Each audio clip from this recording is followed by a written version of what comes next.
What if the most frightening thing about history is not what we know, but what humanity once knew and then forgot? This book is called The Broken Memory of Mankind: Lost Civilizations, Silent Centuries, and the Mystery of Historical Collapse. Before the first chapter begins, let us step quietly into the question that will guide us through the darkness. Why do some parts of the human story seem to break apart? Why do we find ages when cities were abandoned, languages fell silent, trade routes vanished, writing disappeared, and people who had once lived inside complex worlds returned, sometimes suddenly, to smaller, simpler, more local lives? Why do we find ruins without voices, tools without names, roads leading into sand, temples without priests, and graves belonging to people whose descendants may no longer remember who they were? History is often imagined as a long staircase, rising steadily from caves to villages, from villages to cities, from cities to empires, and from empires to the modern world. It is a comforting picture. It tells us that every generation adds something permanent, that knowledge once gained remains safely in human hands. But archaeology tells a quieter and more unsettling story. Civilizations can forget. Human beings can lose techniques that took centuries to develop. Writing systems can vanish from daily use. Great cities can empty. Maritime networks can dissolve. Farmers can abandon fields. Kings can become legends. Entire worlds can become unreadable. This book is not a tale of a single lost continent, a secret empire, or a simple catastrophe that explains everything. It is a journey through uncertainty. We will move carefully across different places and different ages, looking at moments when the record grows thin and the human voice becomes faint. Some of these mysteries are well documented in fragments. Others are known only through pottery, bones, pollen, collapsed walls, shipwrecks, and the chemistry of ancient soil. In every case, the question remains the same. What happened when a civilization stopped being able to remember itself? We begin in the Eastern Mediterranean more than 3,000 years ago, during the violent end of the Bronze Age. There, palace societies that had connected Egypt, the Hittites, Mycenaean Greece, Cyprus, Canaan, and Mesopotamia suffered a wave of destruction and dislocation. Cities burned, royal archives ceased, long-distance trade weakened. The names of invaders, refugees, raiders, and starving populations appear briefly in ancient records, then fade. For centuries afterward, parts of the Aegean world became poorer, less urban, and less literate. It was not the end of humanity, but it was the end of a world. Then we move westward and forward in time, into the centuries after the fall of the Western Roman Empire. The term Dark Ages is debated, and for good reason. The people of early medieval Europe were not living in complete darkness. They prayed, farmed, traded, fought, built, sang, and remembered. Yet something had changed. Roman roads decayed. Cities shrank. Literacy became more limited. Political identity fragmented. The idea of being Roman survived, but in altered forms, carried by churches, courts, and distant memories. In this period, we do not see a blank emptiness. We see transformation, loss, survival, and reinvention braided together. Across the ocean, we will enter the deep histories of the Americas before Columbus. Here, The mystery is not that civilizations did not exist. They did, and they were extraordinary. The Maya built cities in the rainforest and recorded time with mathematical elegance. The people of Teotihuacan raised one of the largest cities in the ancient world, yet left behind no easy explanation of who ruled them or what language dominated their streets. The Mississippian world built mounds and towns across North America, including the vast center now called Cahokia. The Andes saw states rise and fall before the Inca, yet because conquest, disease, forced conversion, and colonial destruction shattered so many records and oral traditions, much of this history reaches us broken. The silence was not natural. Much of it was made. We will also travel to the Indus Valley, where one of the earliest urban civilizations on Earth built planned cities, drainage systems, standardized weights, and far-reaching trade connections. Harappa and Mohenjo-Daro were not primitive settlements. They were urban achievements. Yet the script of the Indus civilization remains undeciphered. We do not know the names of its rulers, if it had rulers in the familiar sense. We do not know its myths, its prayers, its political debates, or the words spoken in its markets. When its cities declined, the transformation was gradual and complex, perhaps connected to climate shifts, river changes, economic reorganization, and social adaptation. But the civilization left behind a riddle, a literate world whose writing still cannot speak. From there, we turn toward ancient and medieval Africa, not as a blank space, but as a continent whose histories were often ignored, erased, or misread by outsiders.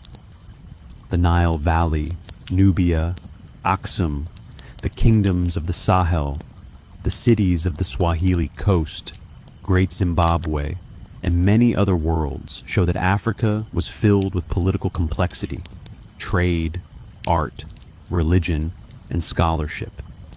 Yet climate, oral transmission, fragile materials, colonial extraction, and biased historical traditions have left great gaps in what is known. In Africa, the mystery is often not absence of civilization, but absence of preserved recognition. Then the ocean calls us. The Polynesian voyages across the Pacific remain among the greatest achievements in human navigation. Without modern instruments, people crossed thousands of miles of open sea, reading stars, winds, waves, birds, and clouds. They settled islands scattered across the largest ocean on Earth. Yet the details of many voyages, migrations, and cultural transformations are preserved in ways that do not always fit neatly into written history. Songs, genealogies, canoes, stones, and language carry memory across water. But some islands were abandoned, some contacts faded, some routes disappeared from regular use. The Pacific reminds us that history can be held in motion, in breath, in ritual, and in the body, not only in ink. We will also descend into the deep twilight before dynastic Egypt. Before the pyramids, before the pharaohs, whose names still echo through museums, there were communities along the Nile shaping the foundations of one of the most enduring civilizations in human history. Graves, pottery, symbols, early political centers, and ritual objects show that Egypt did not suddenly appear fully formed. It emerged from older cultures, regional powers, climatic pressures, and religious imaginations that we only partly understand. The first dynasties stand at the edge of a fog. Behind them lies a long human preparation, visible in fragments. Finally, we will approach the Younger Dryas, a dramatic return to cold conditions near the end of the last ice age. This period has inspired speculation about lost prehistoric civilizations. We must walk carefully here. Evidence matters. Extraordinary claims require patient examination. Yet the question itself is meaningful. How much human knowledge existed before agriculture became widespread? What was lost as coastlines drowned beneath rising seas? Could complex hunter-gatherer societies have left fewer traces than later cities of stone and clay? We do not need fantasy to feel wonder. The real prehistoric world is mysterious enough.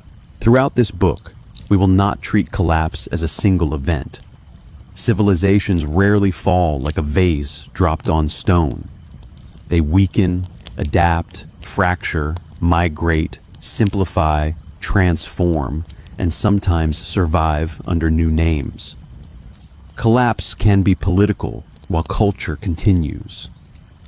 Writing can vanish while memory remains alive. Cities can empty while people move into villages and carry old practices with them. A civilization can die in one place and be reborn, altered, somewhere else. The broken memory of mankind is not only about the past, it is also a mirror held up to the present. We live inside systems of trade, energy, climate, communication, and belief that feel permanent because they surround us. So did the palaces of the Bronze Age. So did Rome. So did the cities of the Indus. So did the ceremonial centers of the Americas. The lesson is not despair. It is humility. As you listen, let the pace slow. Imagine dust settling over a palace floor. Imagine a scribe putting down a stylus for the last time. Imagine a road no longer repaired, a harbor no longer visited, a language no longer taught to children. Imagine a night sky above an abandoned city, unchanged while human names disappear beneath it. History is not only a record of what humanity has built, it is also a record of what humanity has lost. And in those losses, if we listen carefully, we may hear the softest warning of all. Civilization is memory, and memory must be carried, or it fades. Chapter 1. The night the Bronze Age went silent. Long before Rome became an empire, long before Athens became a symbol of philosophy, and long before the stories of Homer were written down, the Eastern Mediterranean was already a world of kings, merchants, scribes, sailors, and bronze. It was not a primitive world. It was not a scattered world of isolated villages staring at the sea in fear. It was connected. Ships moved between Egypt, Cyprus, the Levant, Anatolia, Crete, and mainland Greece. Tin and copper traveled across great distances to become bronze, the metal that gave the age its name. Gold, ivory, timber, wine, oil, grain, glass, perfume, horses, weapons, and luxury goods passed from harbor to harbor. Palaces rose above cities. Diplomats carried letters sealed in clay. Royal families exchanged gifts and daughters. Scribes recorded shipments, treaties, taxes, inventories, and prayers.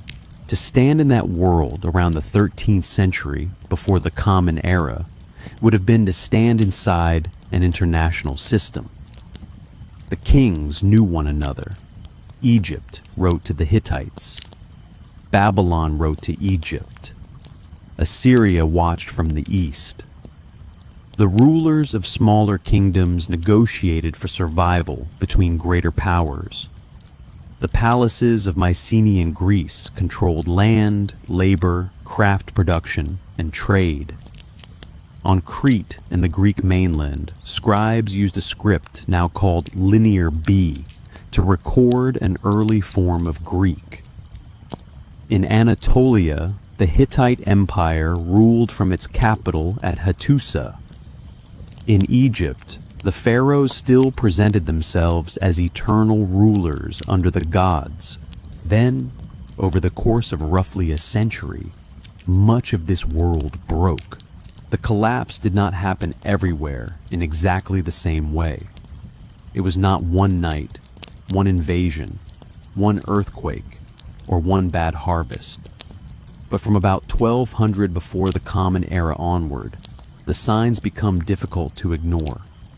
Cities were destroyed, palaces burned, archives ended, trade networks faltered.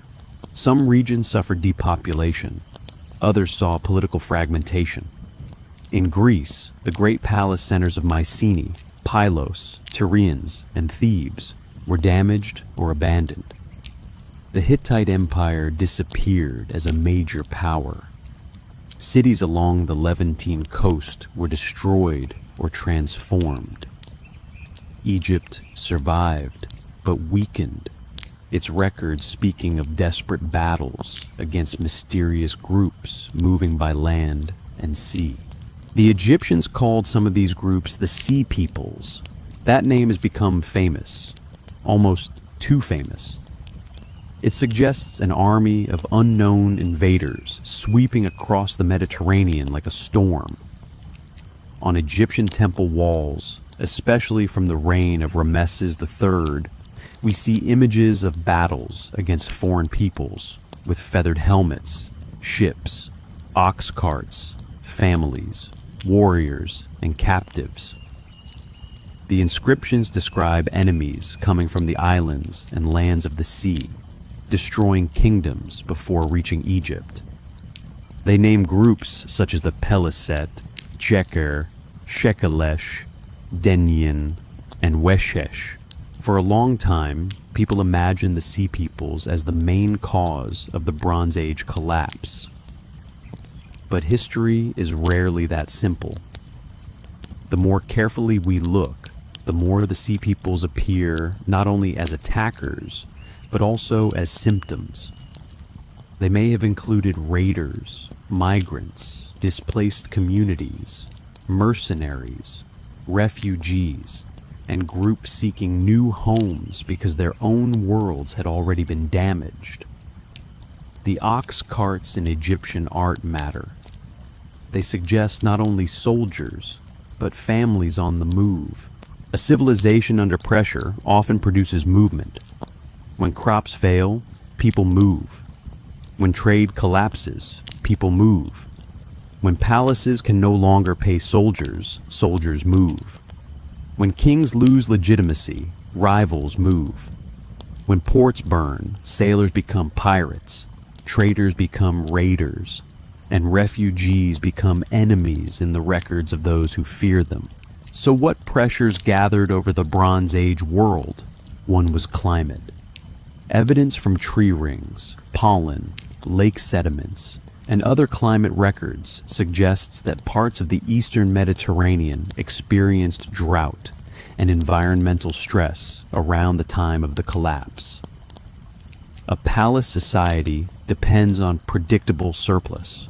Grain must be collected, stored, redistributed, and taxed. Workers must be fed. Armies must be supplied. If drought strikes for 1 year, a kingdom may survive. If poor conditions continue or return repeatedly, the machinery begins to grind. Hunger weakens loyalty. Farmers abandon fields. Rulers raise taxes from people already suffering. Trade becomes more desperate. Another pressure was dependence. The Bronze Age world was sophisticated because it was connected, but connection can become vulnerability. Bronze required copper and tin was not available everywhere. Palaces relied on long-distance routes to obtain critical materials. Elites depended on prestige goods to maintain authority. Scribes and administrators depended on centralized institutions. When trade routes failed, the effects spread. One broken link could damage many other links. A palace that could no longer import metal could no longer produce weapons and tools at the same scale. A king who could no longer distribute wealth could no longer command the same obedience. There was also warfare. The Late Bronze Age was not peaceful. Great kingdoms fought major battles. Fortifications were built and rebuilt. Weapons changed. Some cities show signs of violent destruction. Yet warfare alone does not explain the pattern. War was part of the system long before collapse. What seems to have changed was the ability of societies to recover from it. Earthquakes may have contributed too. The Eastern Mediterranean is seismically active, and some destruction layers may reflect earthquake damage. But again, earthquakes alone cannot explain the disappearance of entire political systems. A healthy state can rebuild after a disaster. A weakened one may not. This is the key to understanding the end of the Bronze Age. It was not necessarily one cause. It was the coming together of many causes, each making the others worse. Imagine a palace at the edge of crisis.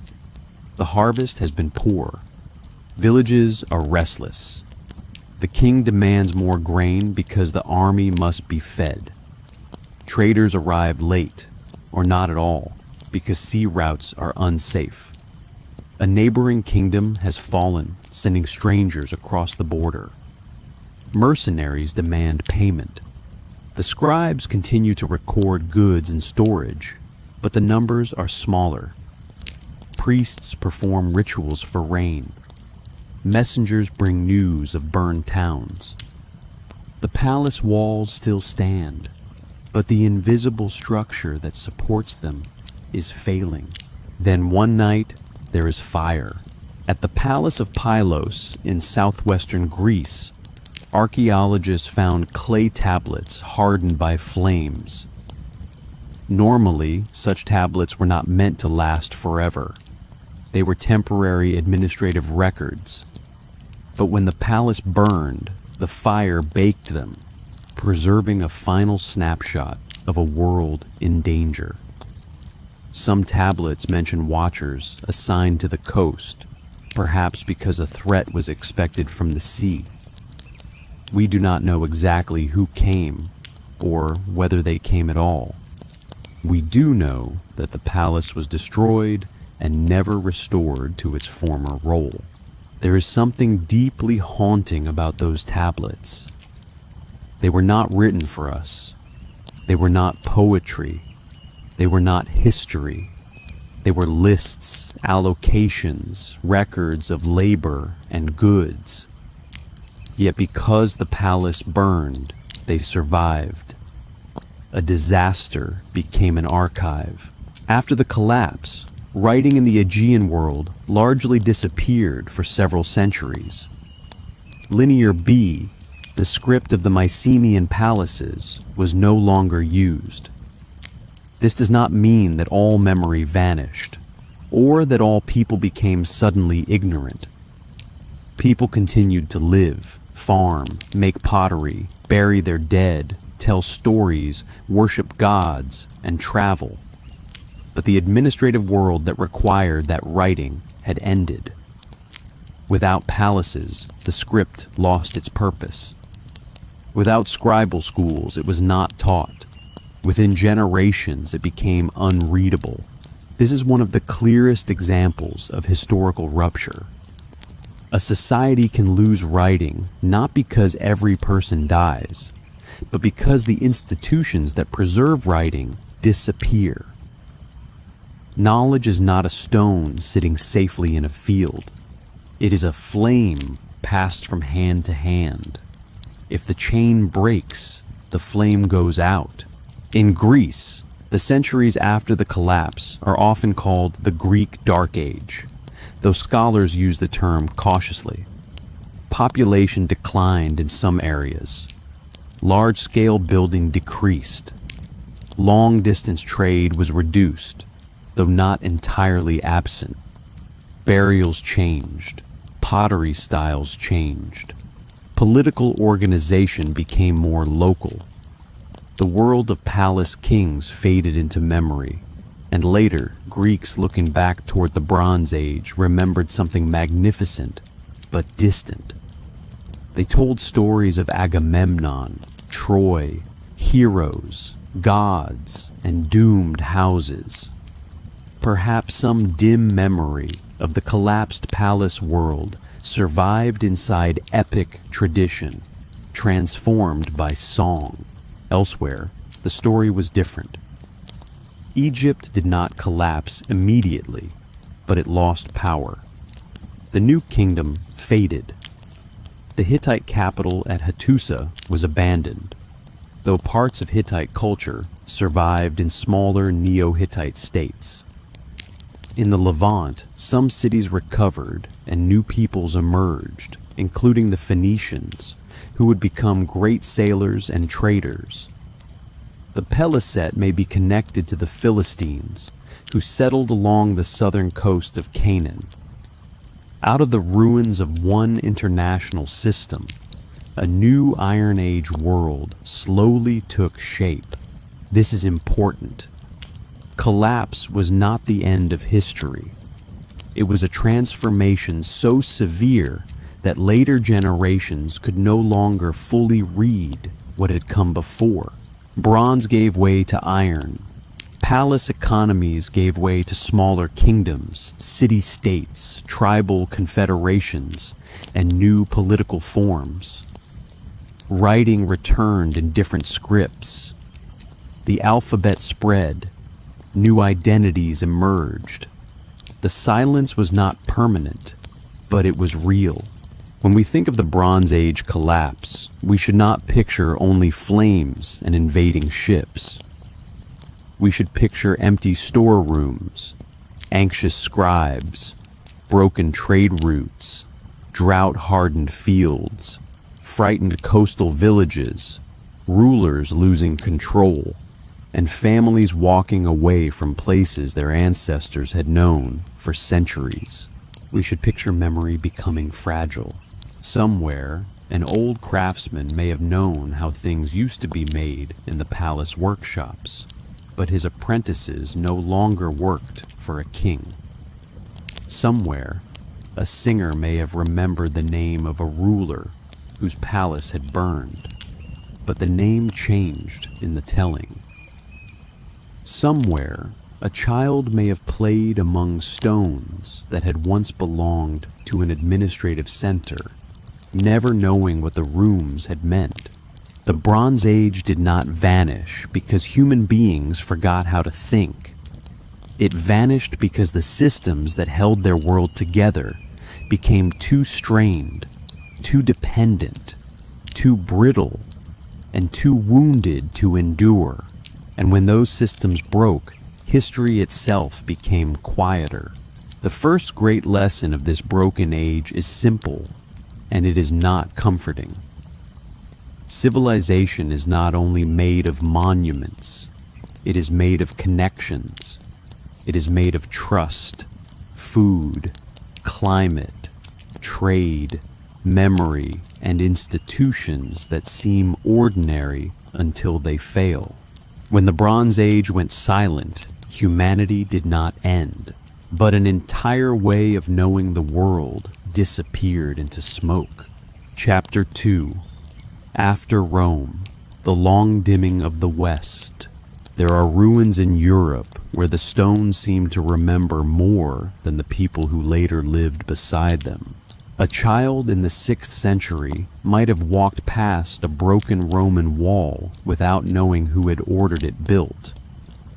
A farmer might have used stones from an abandoned villa to repair a fence. A monk might have copied a Latin text by candlelight, while outside the monastery, roads that had once carried imperial officials, merchants, soldiers, and tax collectors slowly cracked under grass and rain. In some places, aqueducts still stood like the bones of giants. In others, amphitheaters became fortresses, houses, workshops, or quarries. The empire had not vanished from sight. It had become a landscape of leftovers. The fall of the Western Roman Empire is often imagined as a dramatic ending. In the year 476, the last Western emperor, Romulus Augustulus, was deposed by the Germanic commander Odoacer. The date is convenient. It fits neatly into school books. But the people alive at the time did not necessarily wake up and feel that the ancient world had ended overnight. Many still called themselves Roman. Roman law continued in altered forms. Latin remained a language of power and religion. Bishops inherited civic responsibilities. The city of Rome still existed. The Eastern Roman Empire, which we now often call the Byzantine Empire, continued for nearly 1,000 more years, and yet something profound had changed. The western provinces that had once been tied together by imperial administration became fragmented. Gaul, Hispania, Italy, Britain, and North Africa no longer belonged to a single Western political system. Tax collection weakened or collapsed in many regions. Professional armies changed in character. Cities shrank. Long-distance commerce declined in some areas. Pottery became more local and less standardized. Coinage became scarcer. Monumental public building decreased. Literacy did not disappear, but it became more restricted, especially outside church and elite circles. This was not a total darkness. It was a dimming. The phrase Dark Ages has been used for centuries, but it can mislead us. It can make the early medieval period sound empty, ignorant, and motionless. That's not true. These centuries produced new kingdoms, new forms of Christianity, new art, new legal traditions, new identities, and eventually the foundations of medieval Europe. The so-called darkness is partly a darkness in the surviving evidence. Fewer documents survive from some regions. Fewer inscriptions were made. Fewer large urban institutions kept continuous records. The light by which historians see becomes weaker. Still, we should not be afraid to speak of loss. To say that early medieval Europe was not empty does not mean that nothing was lost when Rome's Western system unraveled. The Roman Empire was an enormous machine for moving resources. Grain from North Africa could feed Rome. Taxes collected in provinces could support armies on distant frontiers. Roads allowed messages and troops to move with unusual speed for the ancient world. Urban markets depended on networks of production and exchange. Villas in the countryside were connected to towns, ports, and imperial demand. The state supported public works, baths, walls, courts, and administrative systems. Roman identity, though uneven and often imposed, gave many people a shared political language. When that machine weakened, life became more local. In Britain, the rupture was especially severe. Roman administration withdrew in the early 5th century. Coinage declined. Urban life contracted. Written evidence becomes extremely thin. This is the age in which later legends placed King Arthur, a figure who may preserve distant memories of conflict in post-Roman Britain, though his historical reality remains uncertain. Archaeology shows continuity in some places and change in others, but the written record becomes so sparse that whole generations are difficult to see clearly. Britain did not become uninhabited. People farmed, fought, traded, and worshipped. But the Roman world of towns, inscriptions, villas, and official documents faded with unusual speed. Imagine a Romanized family in Britain around the year 400. Perhaps the grandfather had served in an imperial unit or traded with soldiers along the frontier. Perhaps the family used Roman pottery, Roman coins, and Latin phrases in legal dealings. Now imagine his grandchildren living in a world where imperial officials no longer arrive. Coins are rare, towns are half empty, and local strongmen make decisions that once belonged to distant authorities. Within a few generations, the meaning of Roman identity could become uncertain. A name might survive, a custom might remain, a road might still be used. But the world that explained those things had changed. In Gaul, the transformation took a different shape. The Franks rose to power, eventually creating one of the most important post-Roman kingdoms. In Spain, the Visigoths ruled. In Italy, Ostrogoths, then Byzantines, then Lombards shaped the landscape of power. In North Africa, the Vandals established a kingdom before Byzantine reconquest, and later Arab expansion transformed the region again. These were not merely barbarian replacements of Roman civilization.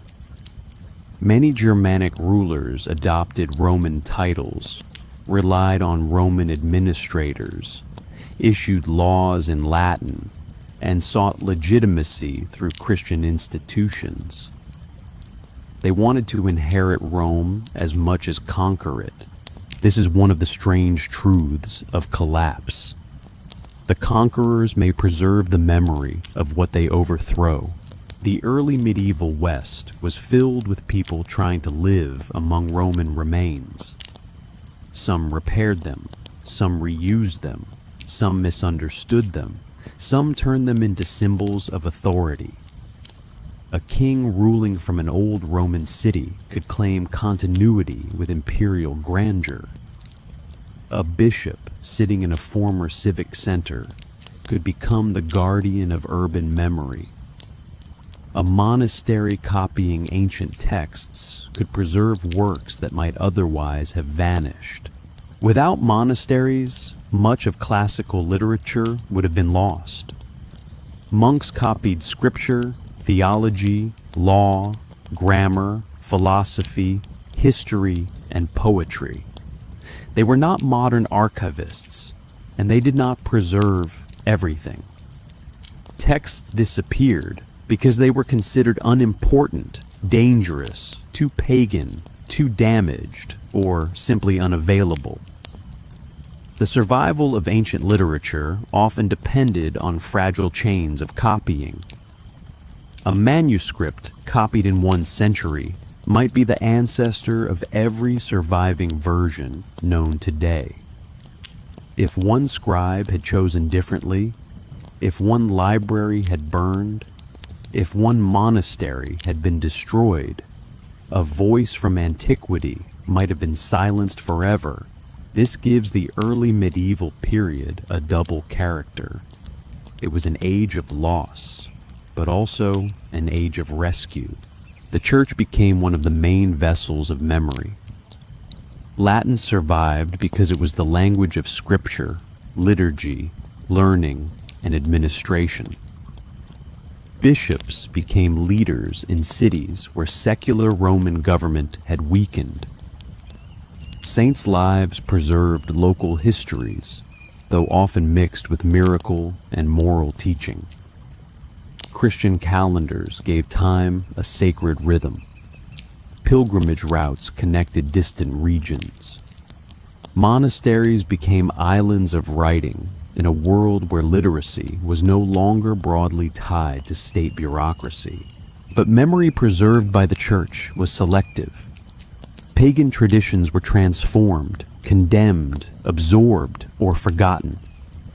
Local languages lived in speech, but often left little written trace until later. The voices of peasants, women, slaves, and the poor rarely appear directly. Much of what we know comes from elites writing about others. History did not stop, but the archive narrowed. The economy also changed. In the High Roman Empire, mass-produced goods, such as fine tableware, traveled widely. Archaeologists can trace trade through pottery, amphorae, coins, and shipwrecks. After the Western collapse, many of these patterns diminished. In some regions, people used simpler, local pottery. Buildings were constructed with timber rather than stone. The archaeological footprint became lighter.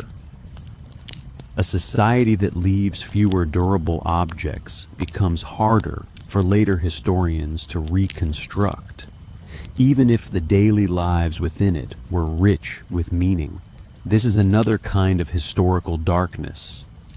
Not the absence of life, but the absence of preservation. The city of Rome itself tells the story in stone. At its height, it may have held hundreds of thousands of people, perhaps close to 1 million. By the early medieval period, its population had fallen dramatically. The great imperial forums became fields, churches, fortifications, and sources of building material. The Colosseum endured, but its meaning changed. Aqueducts were damaged or neglected. The center of gravity shifted from imperial administration to papal authority. Rome remained holy, powerful in memory, and symbolically immense, but it was no longer the capital of a unified Western Empire. A visitor walking through early medieval Rome might have felt both awe and melancholy. Marble columns still stood. Statues, though often damaged or removed, still hinted at vanished wealth. The scale of the ancient city was impossible to ignore, but silence filled spaces once crowded with senators, merchants, clients, laborers, slaves, and officials. Grass grew where law and ambition had once spoken loudly, and yet from this silence, new worlds formed. The Franks under Clovis, and later the Carolingians, built kingdoms that fused Germanic traditions, Roman Christianity, and Latin learning. In Ireland and Britain, monastic cultures produced manuscripts of astonishing beauty. In Italy, the papacy gradually became a political and spiritual force. Across Europe, local communities developed patterns of lordship, landholding, worship, and identity that would define the Middle Ages. The Roman past was not erased, it was digested. The question is not whether early medieval Europe was civilized. It was. The deeper question is why one form of civilization can become illegible to the people who inherit its ruins. A Roman road still works, even when no one remembers the emperor who built it. A Latin word can survive in a prayer after its older political meaning has faded. A law code can preserve Roman concepts inside a kingdom ruled by people whose ancestors once lived beyond the imperial frontier. A city can become smaller and still remain sacred. A technology can persist in one region and vanish in another. Collapse is uneven. Memory is uneven. Darkness falls in patches. The fall of Western Rome reveals that historical rupture is not always a clean break. Sometimes it is a long dimming, a slow reduction in complexity, scale, and record keeping. The lights do not go out everywhere at once. They fade in one province, burn low in another, and remain bright far away in Constantinople, where emperors still called themselves Roman. To understand this period, we must listen for quiet continuities as much as dramatic losses. The farmer using Roman stones did not think he was living in a historical tragedy. The monk copying a manuscript did not know which ancient authors would survive because of his labor. The bishop negotiating with a warlord did not imagine himself as a bridge between worlds. People lived forward. Only later do we see the fracture, and perhaps that is why this age is so haunting. The people of the post-Roman West did not forget Rome all at once. They remembered it incompletely, locally, religiously, politically, and sometimes incorrectly. They preserved pieces while losing the whole. They walked through a world built by ancestors whose systems they could no longer fully maintain. In that sense, the early medieval West was not a dead world. It was a world after an echo. The empire had spoken for centuries in roads, laws, armies, coins, aqueducts, taxes, and Latin commands. Then the voice weakened. The words scattered. Some became prayers. Some became legends. Some became stones in a church wall. Some vanished into fields, and beneath the slow footsteps of those who came after, Rome remained, not alive as it had been, not gone as if it had never existed, but sleeping uneasily under the soil of Europe. Chapter 3.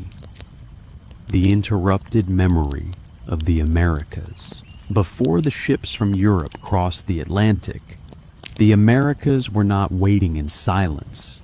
They were filled with cities, roads, farms, temples, marketplaces, astronomers, poets, warriors, merchants, priests, engineers, healers, storytellers, and kings. They were filled with languages, calendars, songs, rituals, and histories. The land that later Europeans called the New World was not new at all. It was ancient, inhabited for thousands upon thousands of years, and shaped by human imagination in ways that still astonish us. And yet, when many people today think of world history, the civilizations of the Americas often appear as sudden images rather than continuous stories. A pyramid in the jungle, a stone head in the Gulf lowlands, a city on a lake, a mound rising from a North American plain, a road across the Andes, a golden object in a museum case. These fragments are powerful, but they are fragments. They do not always feel connected to a long and living human chronology. That sense of brokenness is not an accident. The history of the Americas was interrupted, not because the people of the Americas lacked memory, and not because their civilizations were less complex than those of Eurasia or Africa. The interruption came from conquest, epidemic disease, forced labor, religious destruction, colonial violence, cultural suppression, and the loss or silencing of countless oral traditions. Entire populations were shattered, libraries were burned, sacred objects were destroyed, political institutions were dismantled. Children were taught to forget what their grandparents had known. In many cases, the historical darkness was not caused by time alone. It was caused by human hands. Long before Columbus arrived in the Caribbean in 1492, the Americas had already seen civilizations rise, flourish, transform, and collapse. In Mesoamerica, the Olmec civilization emerged more than 3,000 years ago, leaving behind colossal stone heads, ceremonial centers, jade objects, and signs of early writing and complex religion. Later, the great city of Teotihuacan rose in the Valley of Mexico, becoming one of the largest cities in the ancient world. Its broad avenue of the dead, its pyramid of the sun, and its carefully planned urban layout still speak of immense organization. At its height, Teotihuacan may have housed well over 100,000 people. Yet one of the most basic questions about Teotihuacan remains unanswered. Who ruled it? We do not know the names of its kings, if it had kings in the familiar sense. We do not know with certainty what language most of its people spoke. Its murals show gods, animals, warriors, water, flowers, and sacred mountains, but they do not provide a clear political narrative like the inscriptions of the later Maya. Teotihuacan influenced regions far beyond its valley. Its style appears in distant places. Its power reached into Maya politics. But the city itself remains strangely impersonal, as though its rulers stepped behind a curtain before history could see their faces. Then, around the 6th century of the Common Era, parts of Teotihuacan were burned. The city declined. Its population fell. Its political order changed or collapsed. Later, peoples remembered it as a sacred place, a city of origins, a place where gods had moved. The Aztecs, arriving centuries later, gave it the name by which we know it now, often interpreted as the place where gods were made. But what did its own people call it? The name is lost. This is one of the deepest kinds of historical rupture. A city can be enormous. Its streets can be planned. Its temples can dominate the horizon. Its influence can reach across mountains and forests. And still, after enough time, even its true name can disappear. Farther south and east, the Maya built another world of extraordinary depth. Unlike Teotihuacan, the classic Maya left many inscriptions. They recorded dynasties, wars, rituals, accessions, births, deaths, and astronomical cycles. They developed a sophisticated writing system and a calendar tradition of great precision. Cities such as Tikal, Calakmul, Palenque, Copan, Caracal, and many others formed a political landscape of rivalry and alliance. For a long time, outsiders imagined the Maya as peaceful astronomer priests living in empty ceremonial centers. Later decipherment of Maya writing changed that picture. The glyphs revealed kings, bloodlines, captives, battles, ambition, and sacred power. The silence began to speak, and yet the Maya story also contains a collapse, or more accurately, a series of regional collapses and transformations. Between the 8th and 10th centuries, many cities in the southern lowlands declined. Monumental inscriptions became less frequent. Royal courts weakened. Population shifted. Some cities were abandoned or reduced. Forest reclaimed plazas. Stelae stood in the rain, their carved rulers slowly softened by moss and time. Why did this happen? Again, there was no single answer. Climate evidence points to severe droughts in parts of the Maya lowlands. Warfare intensified. Political competition may have become unsustainable. Agricultural pressure increased as populations grew. Kings, who claimed sacred ability to maintain cosmic order, may have lost legitimacy when rain failed and violence spread. Trade networks changed. People did not vanish, but many abandoned the great centers of the classic period. The descendants of the Maya still live today. Millions speak Mayan languages. This matters deeply. The Maya did not disappear. Their classic cities declined, but Maya people endured conquest, colonial rule, forced conversion, land loss, and modern oppression. To say that the Maya vanished is wrong.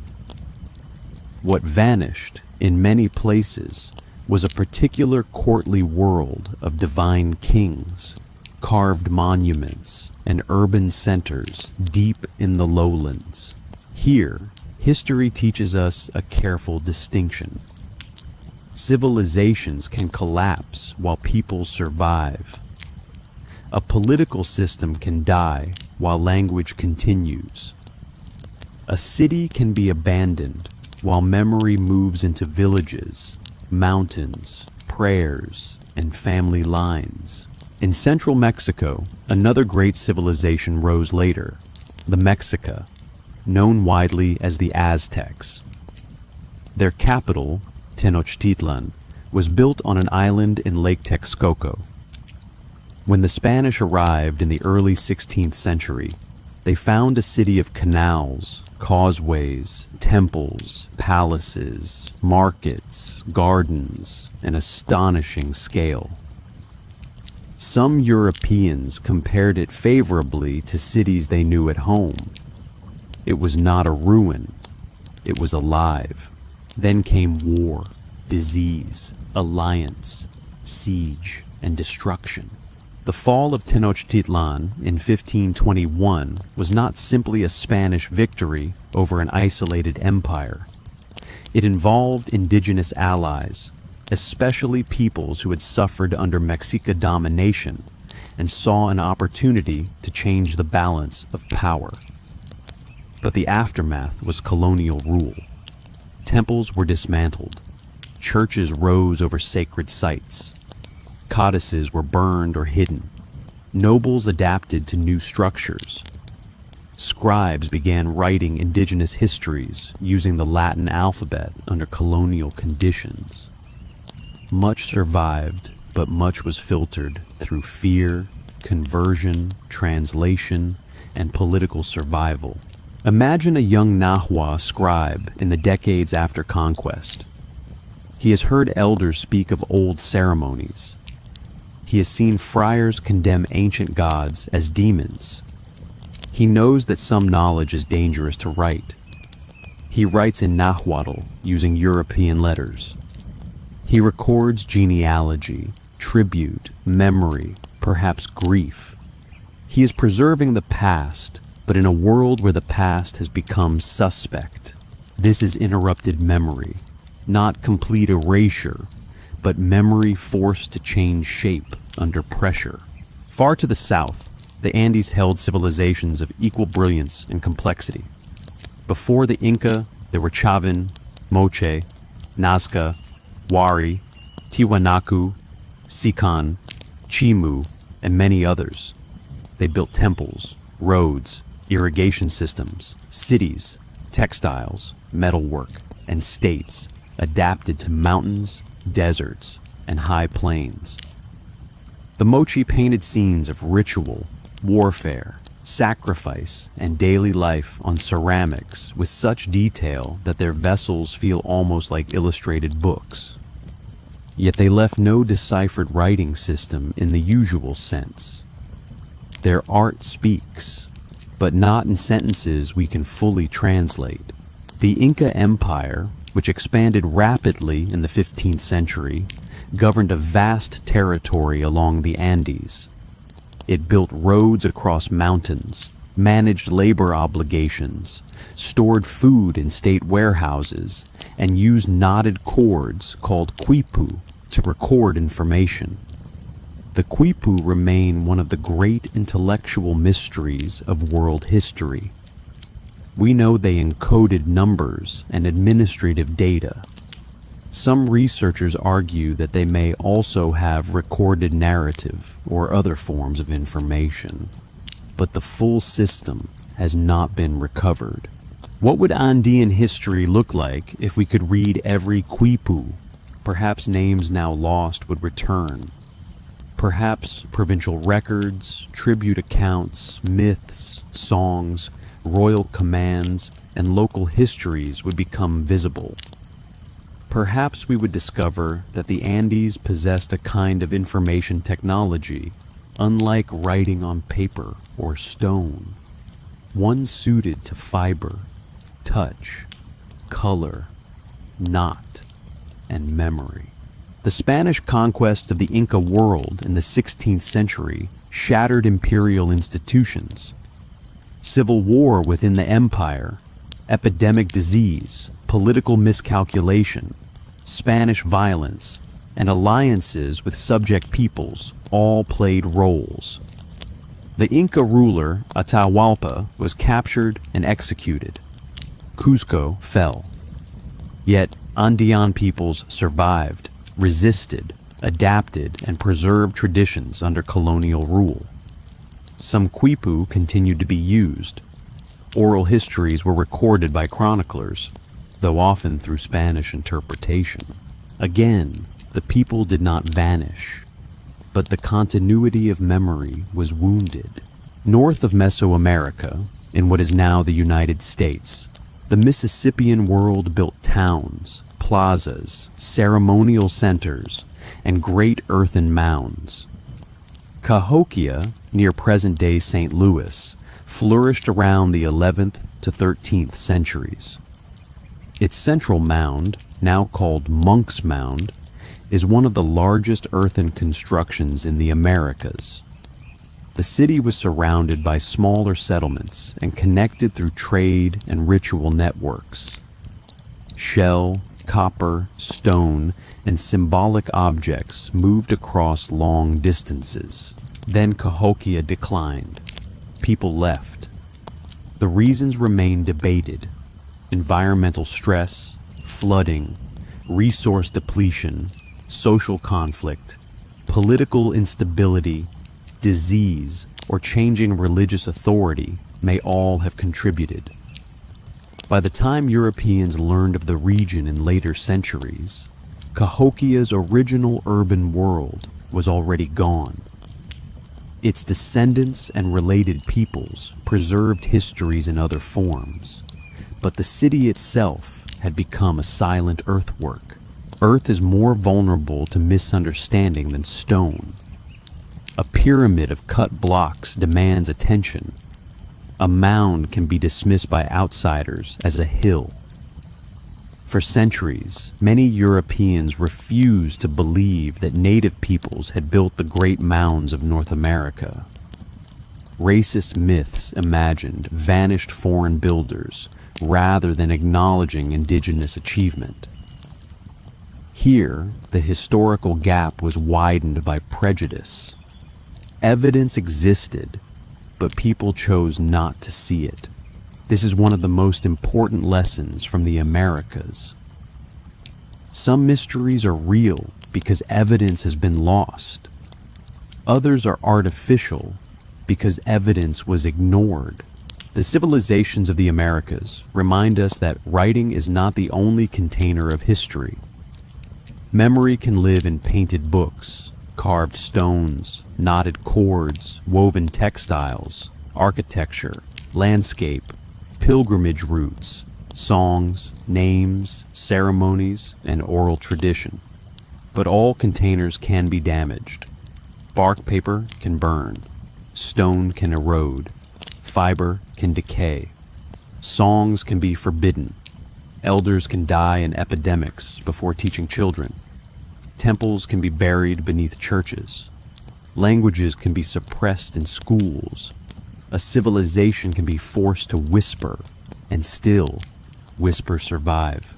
Today, archaeology, linguistics, indigenous scholarship, oral history, remote sensing, genetics, climate science, and careful reading of colonial documents are helping restore parts of the interrupted past.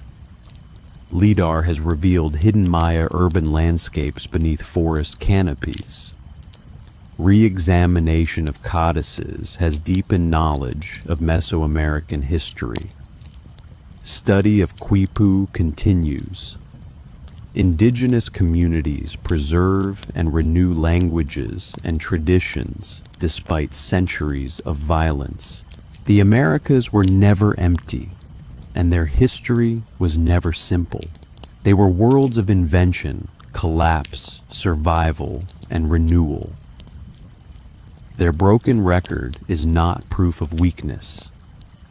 It is evidence of both the fragility of memory and the violence that can be done to it. As night settles over the ruins of Teotihuacan, the Avenue of the Dead lies pale beneath the moon. In the Maya lowlands, temples rise above the forest like sleeping mountains. In the Andes, an old road crosses a ridge where clouds move slowly below. Near the Mississippi, a mound holds its shape in the dark, quiet, but not meaningless. The past is still there. It is waiting in soil, in language, in ceremony, in descendants, in stones, in knots, in the names of rivers, and in the patient work of those willing to listen. The tragedy of the Americas is not that their civilizations disappeared without a trace. The tragedy is that so many traces were broken, burned, denied, or misunderstood, and yet the memory was never completely lost. It changed form. It went underground. It crossed generations in silence. It endured. Chapter 4. The Cities That Refuse to Speak. In the northwest of the Indian subcontinent, beneath layers of dust, flood silt, brick, and forgotten earth, there once stood cities so carefully planned that they seem to have been designed by a mind that valued order above glory. Their streets ran in grids. Their houses were built with standardized baked bricks. Their drains were covered. Their wells were numerous. Their weights followed consistent measures. Their craft workers shaped beads, seals, pottery, metal, shell, and stone with remarkable skill. Their trade reached across deserts, rivers, mountains, and seas. They lived beside changing rivers and seasonal winds in a landscape that could nourish millions and then, slowly, become uncertain. This was the civilization of the Indus Valley, also called the Harappan civilization. It flourished roughly from the 3rd millennium before the Common Era into the 2nd millennium before the Common Era in what is now Pakistan, northwest India, and surrounding regions. Its major cities included Harappa, Mohenjo-daro, Dholavira, Ganeriwala, and Rakhigarhi, along with hundreds of towns and villages. It was one of the great early urban civilizations of the world, contemporary with ancient Egypt and Mesopotamia. Yet, compared with those two, it remains strangely quiet. Egypt left royal inscriptions, tombs, temples, mummies, king lists, hymns, and stories carved in stone and painted on walls. Mesopotamia left thousands upon thousands of cuneiform tablets recording taxes, myths, letters, laws, contracts, omens, and school exercises. The Indus civilization left seals, signs, buildings, objects, and urban plans. It left marks that look like writing, but that writing has not yet been deciphered, so the cities remain mute. We do not know what the people of Harappa called themselves. We do not know the names of their cities. We do not know their rulers, if they had rulers in the way we imagine from Egypt or Mesopotamia. We do not know the language of their prayers. We do not know whether their political system was centralized, decentralized, priestly, mercantile, corporate, or something that does not fit neatly into later categories. We do not know their myths. We do not know the words mothers sang to children in courtyards beside wells. This silence is not empty. It is full of pressure. It is the silence of an advanced civilization standing behind glass, visible but unheard. The first great surprise of the Indus civilization is its scale. It covered an enormous area, larger than ancient Egypt or Mesopotamia at certain points of comparison. Its settlements stretched from the plains of the Indus River system to regions near the Arabian Sea, from Baluchistan to Gujarat and beyond. This was not a single city with a few dependent villages. It was a broad cultural world linked by shared practices.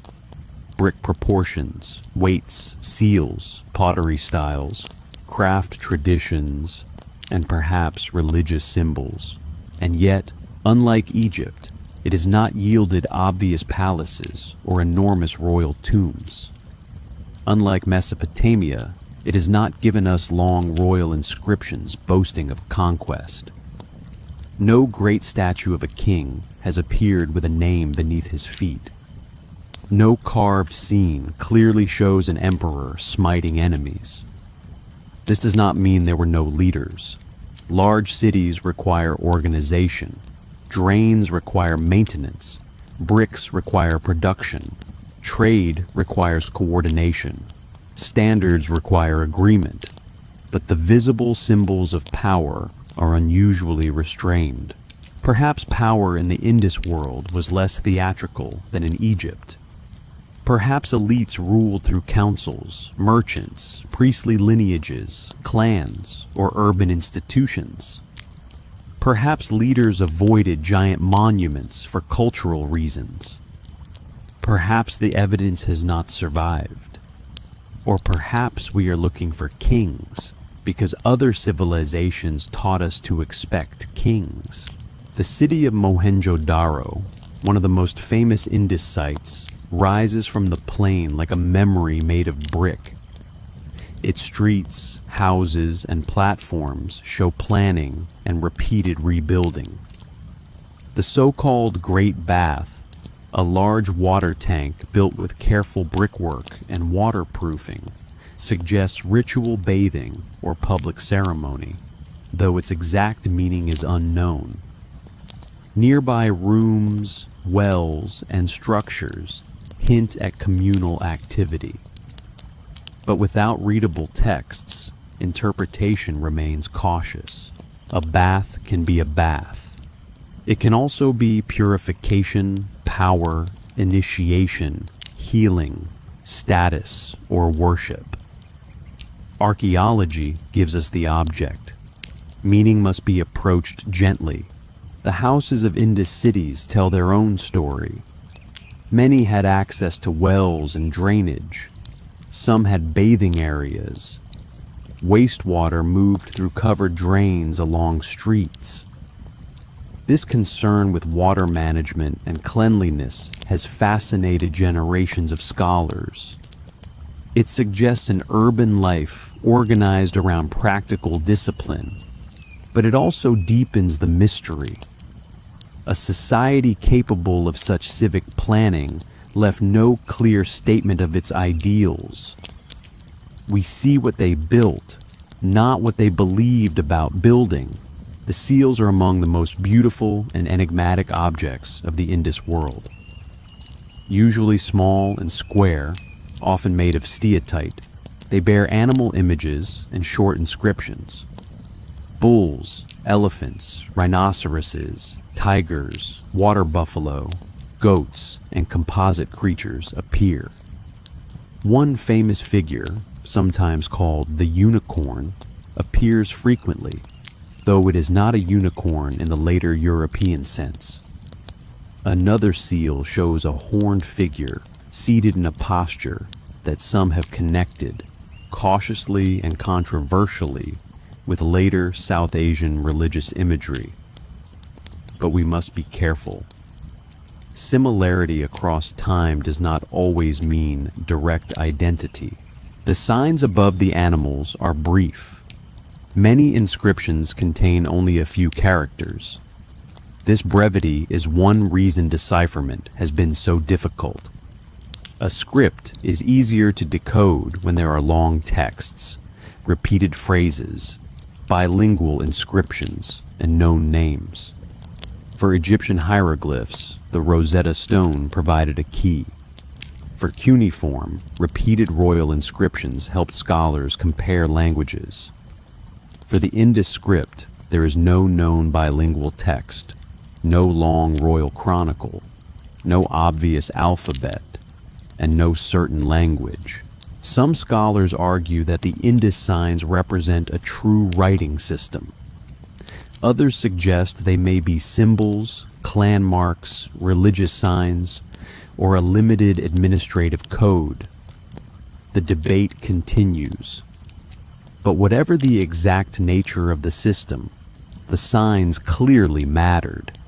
They were repeated, standardized, and placed on objects used in social and economic life. They represented identity, authority, ownership, ritual, or information. They were meant to be understood by someone, not by us, at least not yet. Trade connected the Indus world with Mesopotamia. Mesopotamian texts refer to a place called Meluha, often identified with the Indus region. They mention Meluhan ships, goods, and perhaps interpreters. Indus seals and objects have been found in Mesopotamian contexts, and Mesopotamian goods reach the Indus world. Carnelian beads, shell objects, timber, metals, and other materials moved across land and sea. The Arabian Sea was not a barrier. It was a road of water. Imagine a ship leaving an Indus port near the coast.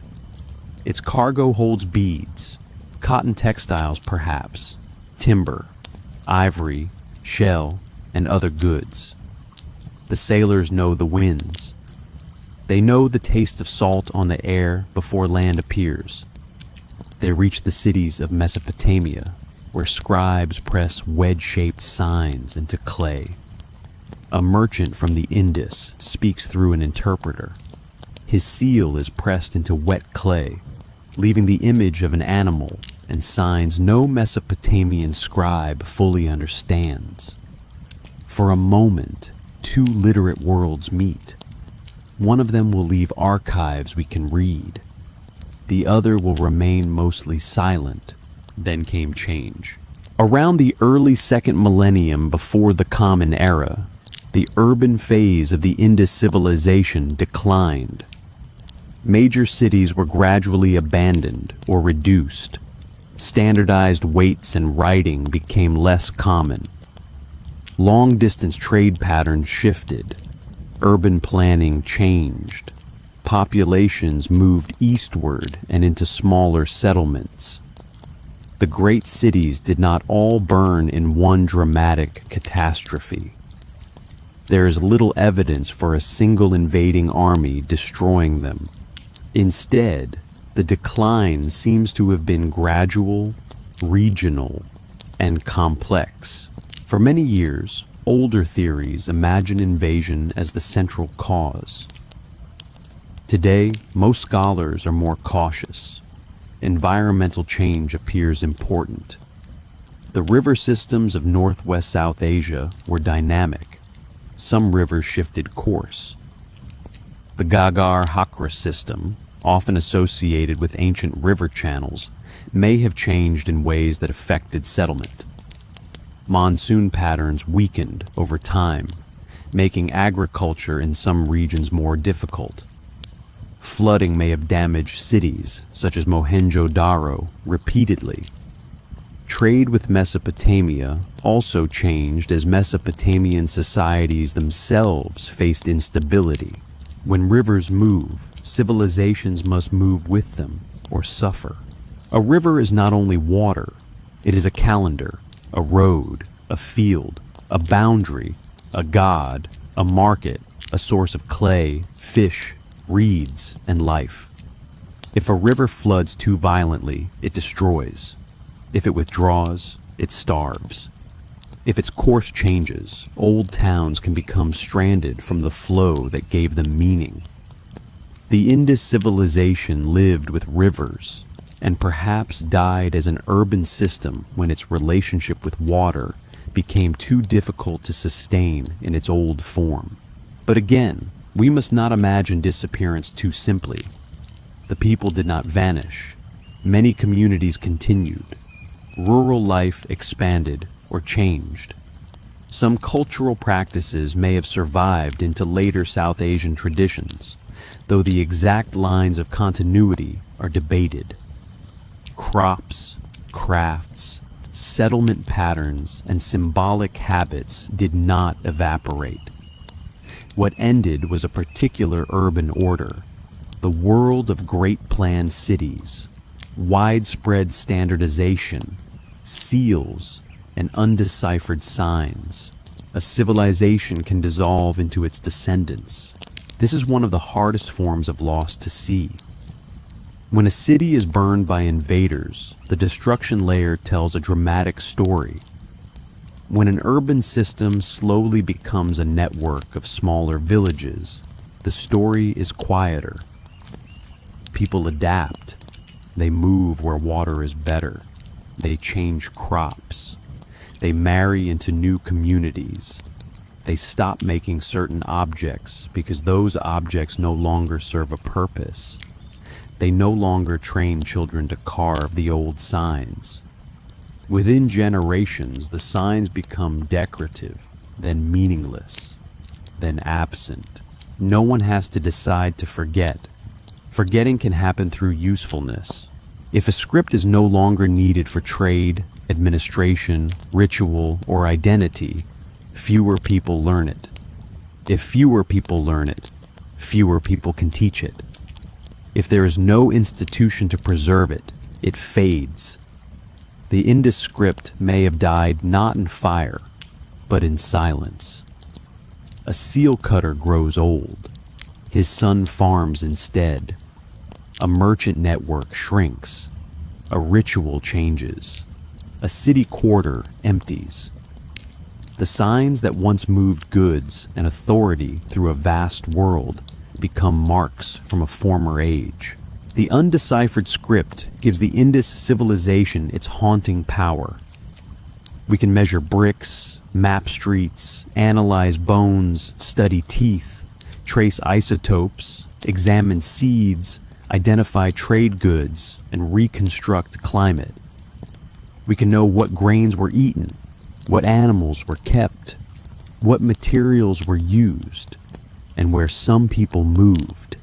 Modern science has made the Indus world more visible than ever before, but science has not yet given us a voice saying, "I was here, and this is what I believed."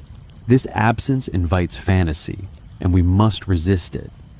The Indus civilization does not need imaginary lost wisdom to be magnificent. Its real achievements are enough: urban sanitation at scale, standardization across great distances, craft excellence, maritime trade, cultural coherence without obvious royal propaganda, adaptation to difficult landscapes, a script or symbol system still challenging the modern mind. The mystery is not proof of something supernatural. It is proof of how much human complexity can exist without leaving the kind of record we most easily understand.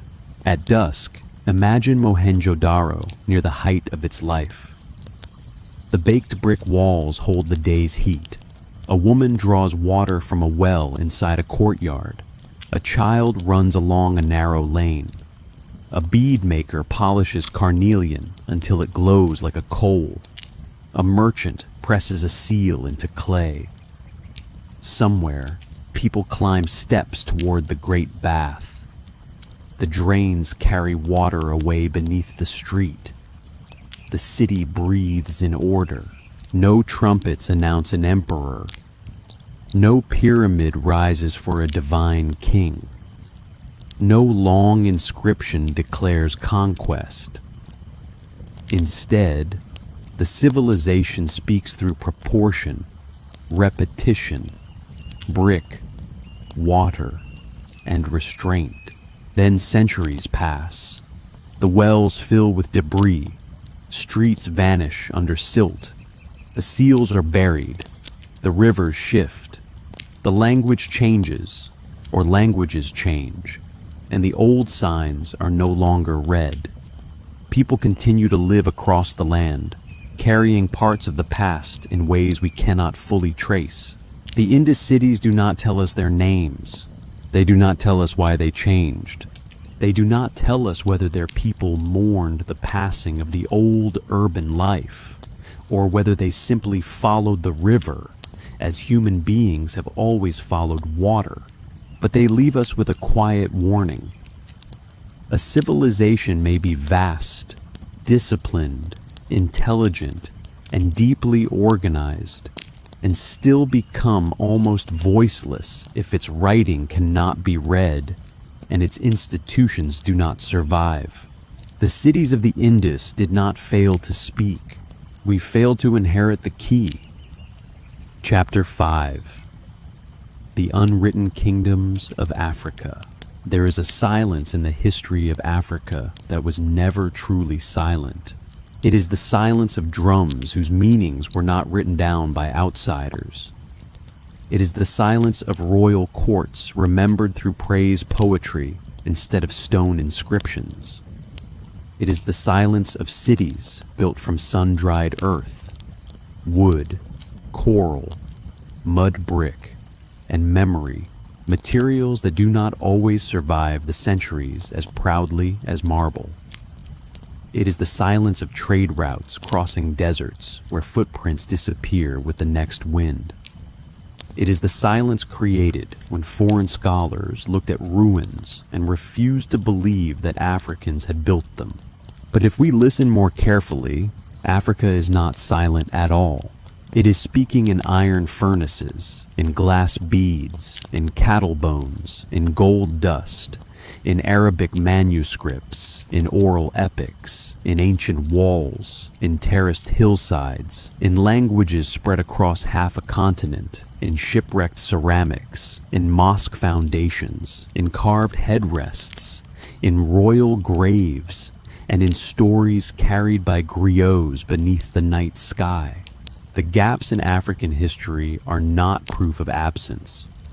They are evidence of a different relationship between memory, material, climate, writing, and power.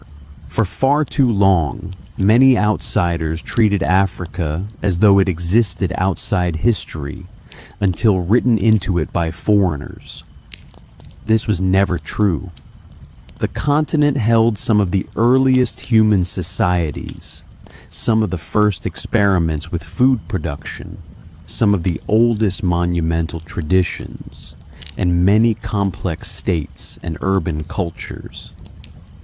Yet large parts of ancient and medieval African history remain difficult to reconstruct, not because nothing happened, but because the evidence has been unevenly preserved, unevenly studied, and often deliberately distorted.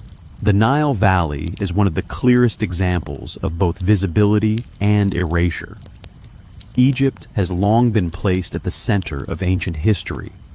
Its pyramids, temples, tombs, and hieroglyphs have fascinated the world. But south of Egypt lay Nubia, a region of powerful kingdoms, rich cultures, and deep connections with the Nile. The kingdoms of Kerma, Kush, Napata, and Meroe were not mere shadows of Egypt. They were African powers with their own political traditions, religious practices, military strength, artistic styles, and royal ambitions. At times, Kush ruled Egypt. In the 8th and 7th centuries before the Common Era, kings from Nubia became pharaohs of Egypt's 25th dynasty. They built, fought, worshipped, and governed across a vast Nile world. Yet for generations, popular history often treated them as footnotes. Their African identity was downplayed. Their achievements were measured only against Egypt, rather than understood on their own terms.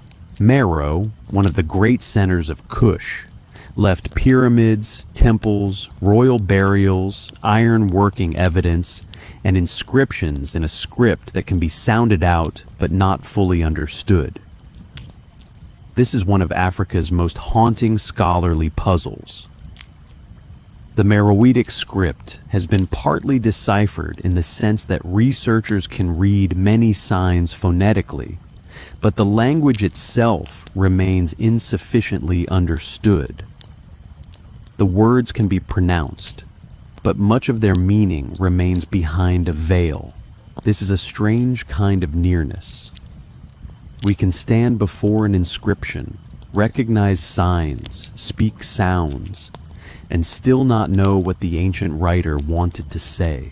Meroe flourished for centuries, controlling trade routes and shaping religious and political life along the Nile. It interacted with Egypt, the Hellenistic world, Rome, and neighboring African regions. Then, over time, its power declined.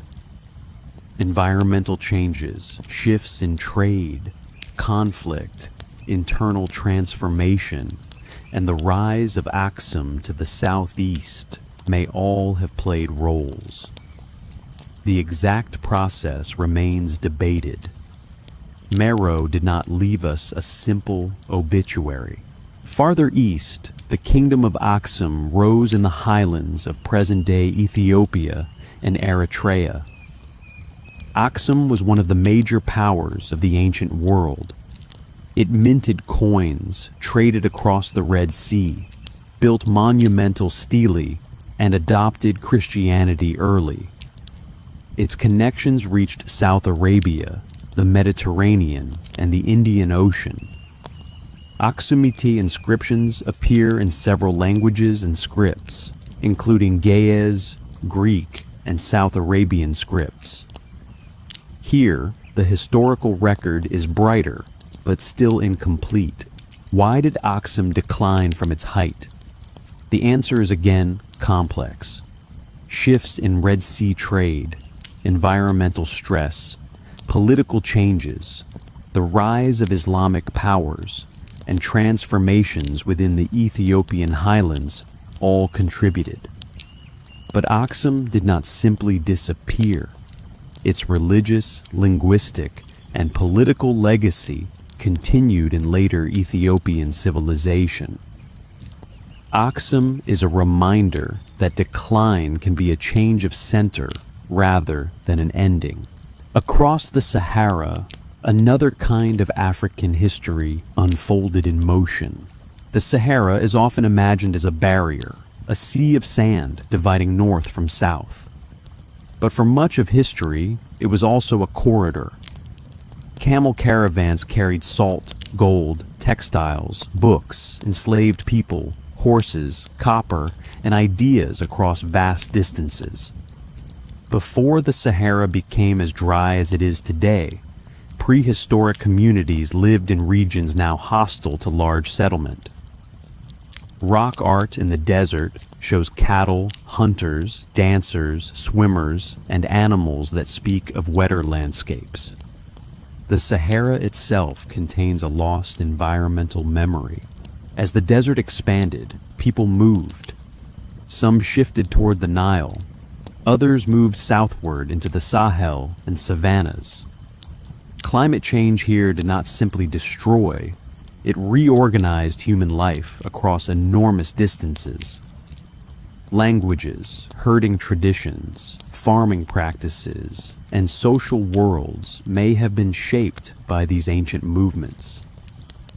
Yet because many early societies left no long written texts, their stories must be reconstructed from archaeology, linguistics, genetics, and environmental evidence. In the Western Sahel, powerful kingdoms rose along the edges of desert and grassland. Ghana, Mali, and Songhai became famous for controlling trade, especially gold and salt. These states were not isolated. They were connected to North Africa and the wider Islamic world. Arabic geographers wrote about them. Muslim scholars traveled through them. Cities such as Timbuktu, Gao, Jenne, and Walata became centers of commerce, learning, and religious life. Mali, in particular, entered global imagination through the figure of Mansa Musa, whose pilgrimage to Mecca in the 14th century became legendary because of the wealth he distributed. But Mali was far more than one famous king. It was a political and cultural world held together by military power, trade routes, Islam, local religious traditions, agriculture, river networks, and oral memory. Its history survives in Arabic texts, archaeology, and the living traditions of griots, hereditary specialists who preserve genealogies, epics, and social memory. The Epic of Sundiata, telling of the founder of the Mali Empire, is one of the great historical oral traditions of the world. But oral tradition does not behave like a written archive. It changes with performance, audience, politics, and time. It can preserve deep truths while altering details. It can carry memory through rhythm and metaphor. It can encode political legitimacy. It can remember what written documents ignore. To treat oral history as inferior simply because it is not written is to misunderstand human memory. And yet oral traditions are vulnerable. They depend on living transmission. When communities are disrupted by war, enslavement, colonialism, forced migration, or language suppression, chains of memory can break. A library can burn, but so can a lineage of storytellers. A manuscript can be stolen, but so can the conditions that allow elders to teach. Timbuktu shows both preservation and danger. For centuries, it was a center of Islamic scholarship, with manuscripts on law, theology, astronomy, grammar, medicine, poetry, mathematics, and history. Families preserved libraries across generations. These manuscripts prove beyond question that West Africa had deep scholarly traditions. Yet many remain uncatalogued, damaged, hidden, dispersed, or threatened by conflict and climate. The written memory of the Sahel exists, but it has survived through care, secrecy, and risk. Farther south, Great Zimbabwe rises from the landscape in walls of stone without mortar. Between roughly the 11th and 15th centuries, it was a major center of power in southern Africa, connected to gold production, cattle wealth, regional authority, and Indian Ocean trade. Its stone enclosures and towers show skill and social organization. Imported glass beads, Chinese ceramics, and other goods reveal long-distance connections through the Swahili coast. Yet when European colonizers encountered Great Zimbabwe, many refused to accept that Africans had built it. They invented foreign builders, Phoenicians, Arabs, biblical figures, anyone but the ancestors of local African peoples. This was not innocent confusion, it was ideology. Denying African authorship helped justify colonial rule by claiming that Africans had no great civilizations of their own. The mystery of Great Zimbabwe was therefore partly manufactured. The ruins were visible. The local connections were real. The evidence pointed to African builders. But racism created a fog over the facts. This pattern appears again and again. Historical gaps are not always created by ancient collapse. Sometimes they are created by modern refusal. On the eastern coast of Africa, the Swahili city-states flourished as part of the Indian Ocean world. Kilwa, Mombasa, Lamu, Pate, Malindi, and other towns traded with Arabia, Persia, India, and beyond. Their people built coral stone houses, mosques, tombs, and palaces. They spoke Swahili, a Bantu language enriched by centuries of Indian Ocean contact. They were African and cosmopolitan, local and global. Their elites wrote in Arabic script, practiced Islam, and participated in maritime commerce. For a long time, outsiders exaggerated foreign influence and minimized African foundations. But archaeology and linguistics show that Swahili civilization emerged from African coastal communities deeply engaged with the sea. Its history is not a simple story of outsiders arriving. It is a story of Africans shaping oceanic networks on their own shores. Still, many details remain uncertain. Coastal environments are harsh on organic materials. Political records are scattered. Oral traditions and chronicles preserve memory, but they must be interpreted carefully. The sea brings wealth, but it also carries away traces. In Central and Southern Africa, the spread of Bantu languages over many centuries marks one of the great movements in human history.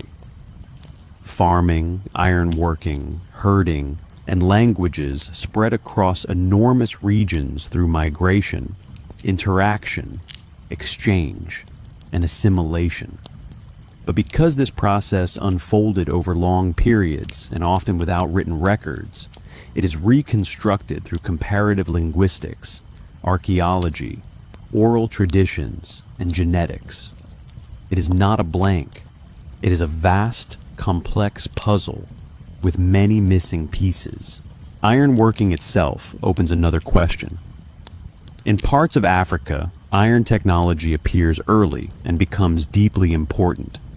Furnaces, slag, tools, weapons, and ritual associations show that metallurgy was not merely technical. It was social, symbolic, and political.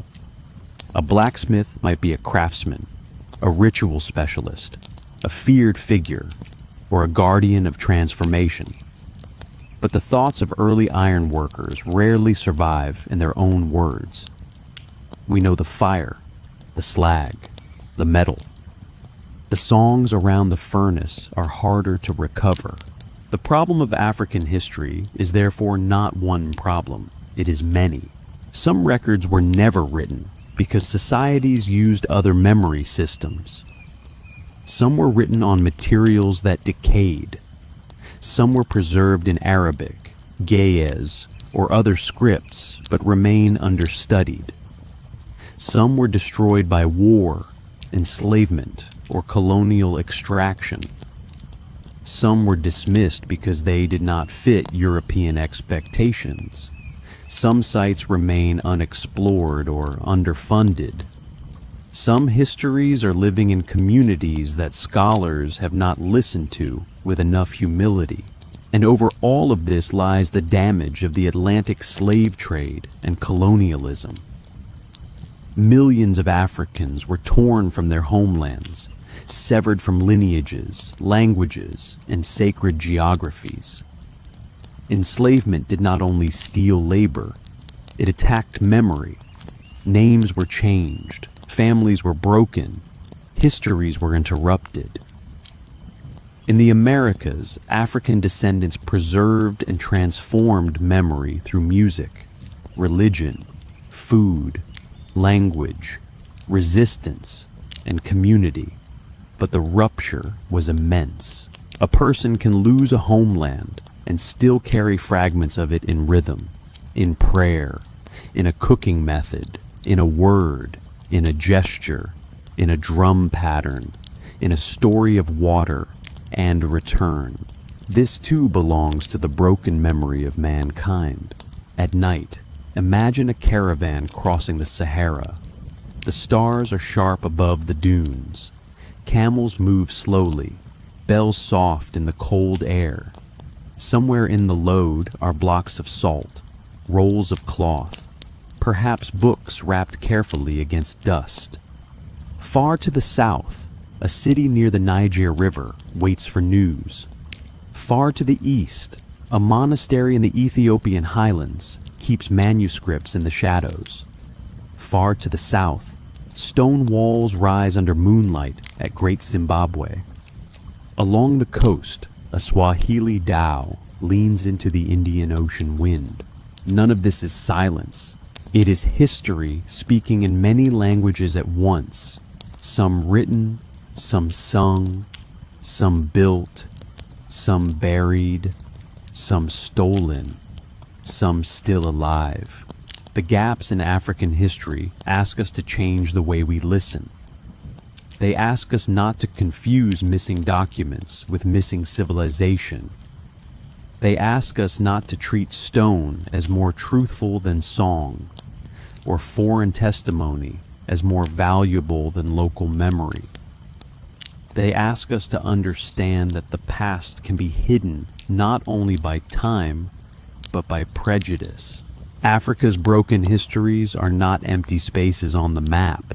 They are rooms with doors partly closed, and behind those doors are kingdoms, scholars, sailors, blacksmiths, queens, farmers, priests, merchants, poets, and children whose names may never reach us, but whose worlds shaped the human story. The darkness was never the absence of light. It was the failure of later eyes to see it. Chapter 6. The Ocean Roads of Polynesia. There are journeys in human history so vast that, when we first imagine them, they feel almost impossible. A canoe leaves one island at dawn. Behind it, the beach grows smaller. The palms become a dark line. Then the line sinks into the horizon, and there is only water. No continent waits nearby. No lighthouse stands ahead. No compass needle points north. No written map lies open beneath the navigator's hand.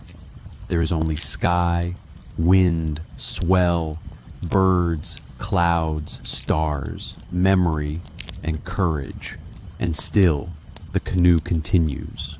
Across the Pacific, the largest ocean on Earth, human beings found islands scattered like dust across blue immensity. They settled places so remote that modern minds, accustomed to engines and satellites, still struggle to understand the achievement.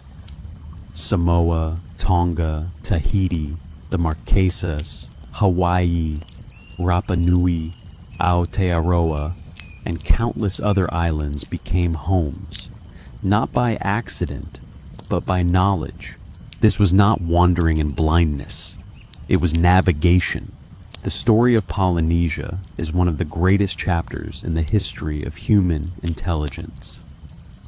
It is also one of the most delicate, because so much of its knowledge was carried not in stone inscriptions or royal archives, but in trained bodies, spoken instruction, genealogies, chants, star paths, canoe-building traditions, ritual authority, and generations of practice, When that chain was interrupted, some roads across the ocean became harder to remember. The ancestors of the Polynesians came from a wider Austronesian world, whose speakers moved by sea from island Southeast Asia into the Pacific over thousands of years. Archaeology traces one important cultural horizon known as Lapita, marked by distinctive pottery, seafaring, and settlement across Melanesia and Western Polynesia. By around 3,000 years ago, people had reached Tonga and Samoa. These islands became part of a deep ancestral homeland for later Polynesian expansion. Then, after a period of development and regional interaction, voyaging continued eastward into the vastness of the Central and Eastern Pacific. The distances were enormous, from Samoa to the Society Islands, from the Marquesas to Hawaii, from Central Polynesia to Rapa Nui, from tropical islands to the colder lands of Aotearoa. The ocean demanded more than bravery. It demanded systems of knowledge refined across generations. A navigator learned to read the world as a living chart. The stars rose and set known houses along the horizon. The swell carried information from distant winds. A steady ocean swell could remain even when local weather changed. The flight of birds could suggest land beyond sight, especially at dawn and dusk, when some seabirds left or returned to shore.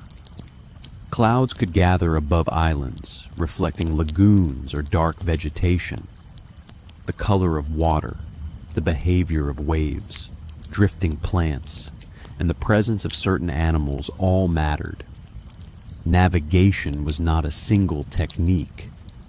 It was a conversation with the ocean.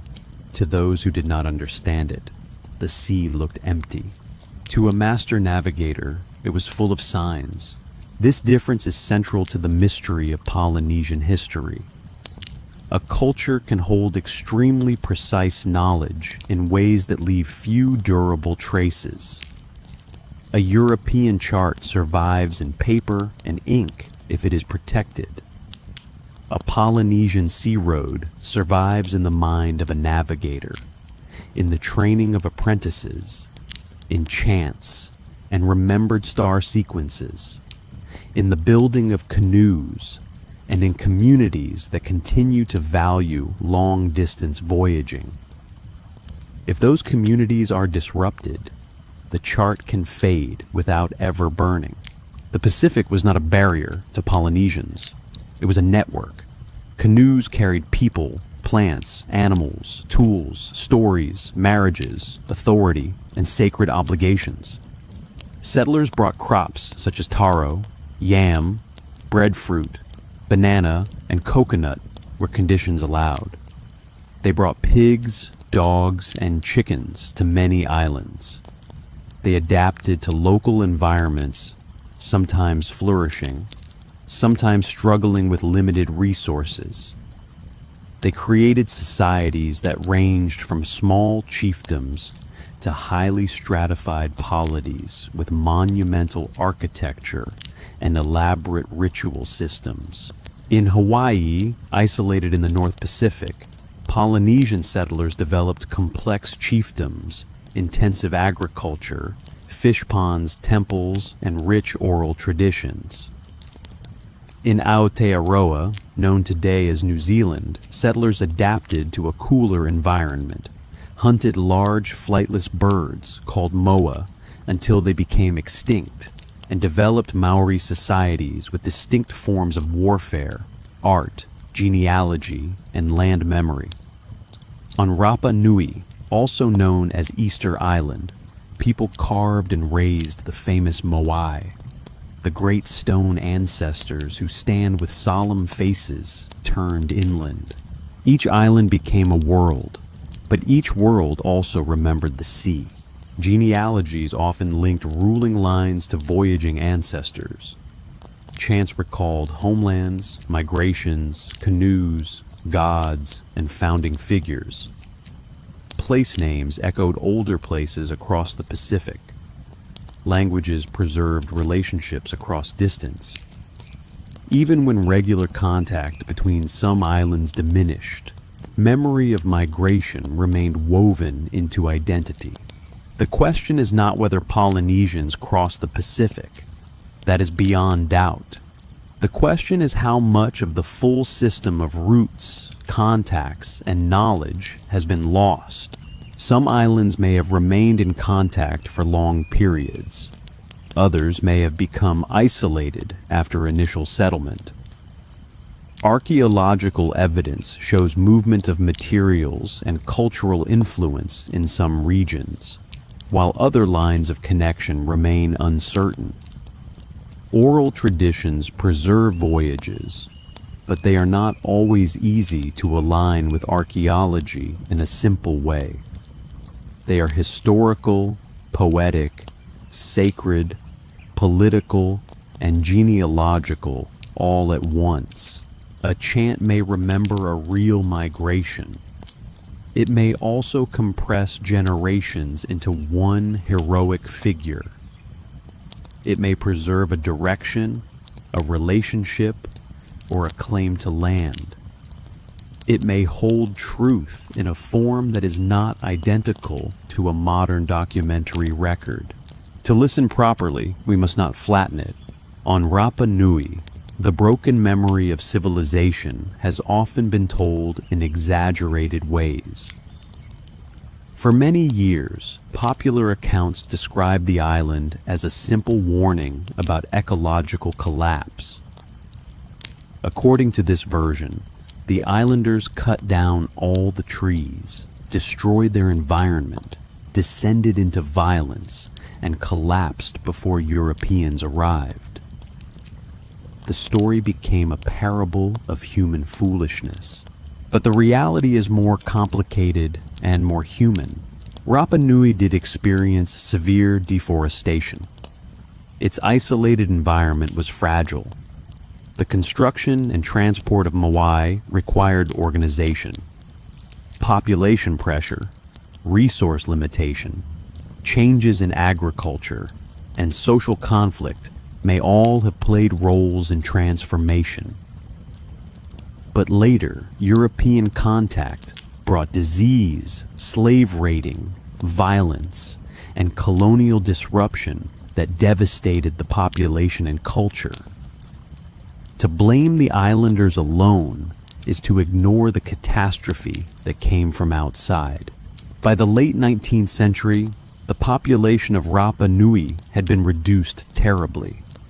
Much oral knowledge was lost because so many elders died or were taken. The Rongo-Rongo tablets, wooden objects bearing mysterious signs, remain undeciphered. Whether Rongo-Rongo represents full writing, a mnemonic system, or something else is still debated. What is clear is that the living context needed to understand it was broken. Here, again, a civilization did not simply fail. It was wounded by isolation, environment, and then by foreign violence. The Moai still stand, but their voices are incomplete. Imagine an elder on Rapa Nui before the worst disruptions, speaking of ancestors, land divisions, sacred places, and the old meanings of the statues. Imagine that knowledge passing from mouth to ear across generations. Then imagine disease, abduction, forced labor, missionary pressure, and social collapse. The chain weakens. A child survives, but the elder does not. A sign remains carved on wood, but the person who could explain it is gone. This is how a world becomes mysterious, not because it lacked meaning, but because the bridge to meaning was destroyed. Polynesian navigation itself suffered similar threats in many places. European colonization, missionary activity, New religions, new political systems, imported technologies, and changing economies altered the role of traditional voyaging. In some communities, canoe building declined. In others, navigational training became rare. The ocean roads, once alive with memory, became quieter, yet they did not disappear entirely. In the 20th century, a revival of traditional voyaging transformed modern understanding. The Hawaiian voyaging canoe Hokulea, launched in the 1970s, sailed using non-instrumental navigation, guided by knowledge preserved and taught by master navigators, especially from Micronesian traditions, where such skills had survived strongly. These voyages proved to skeptics that intentional long-distance navigation across the Pacific was not only possible, but deeply sophisticated. They also helped revive pride, language, culture, and connection among Pacific peoples. This revival matters because it shows that lost knowledge is not always gone beyond recovery. Sometimes it sleeps in fragments. Sometimes it survives in one island while forgotten in another. Sometimes it waits for a generation determined to listen again. The Pacific also holds evidence of contact beyond what was once assumed. The presence of the sweet potato, a South American crop, in Polynesia before European contact suggests some form of interaction between Polynesia and South America, whether by Polynesian voyagers reaching the Americas, South Americans drifting westward, or some other route of exchange. Genetic and linguistic evidence has been studied and debated. The details remain complex, but the sweet potato is a quiet botanical witness that the ocean was not as empty as old maps imagined. A tuber can be a historical document.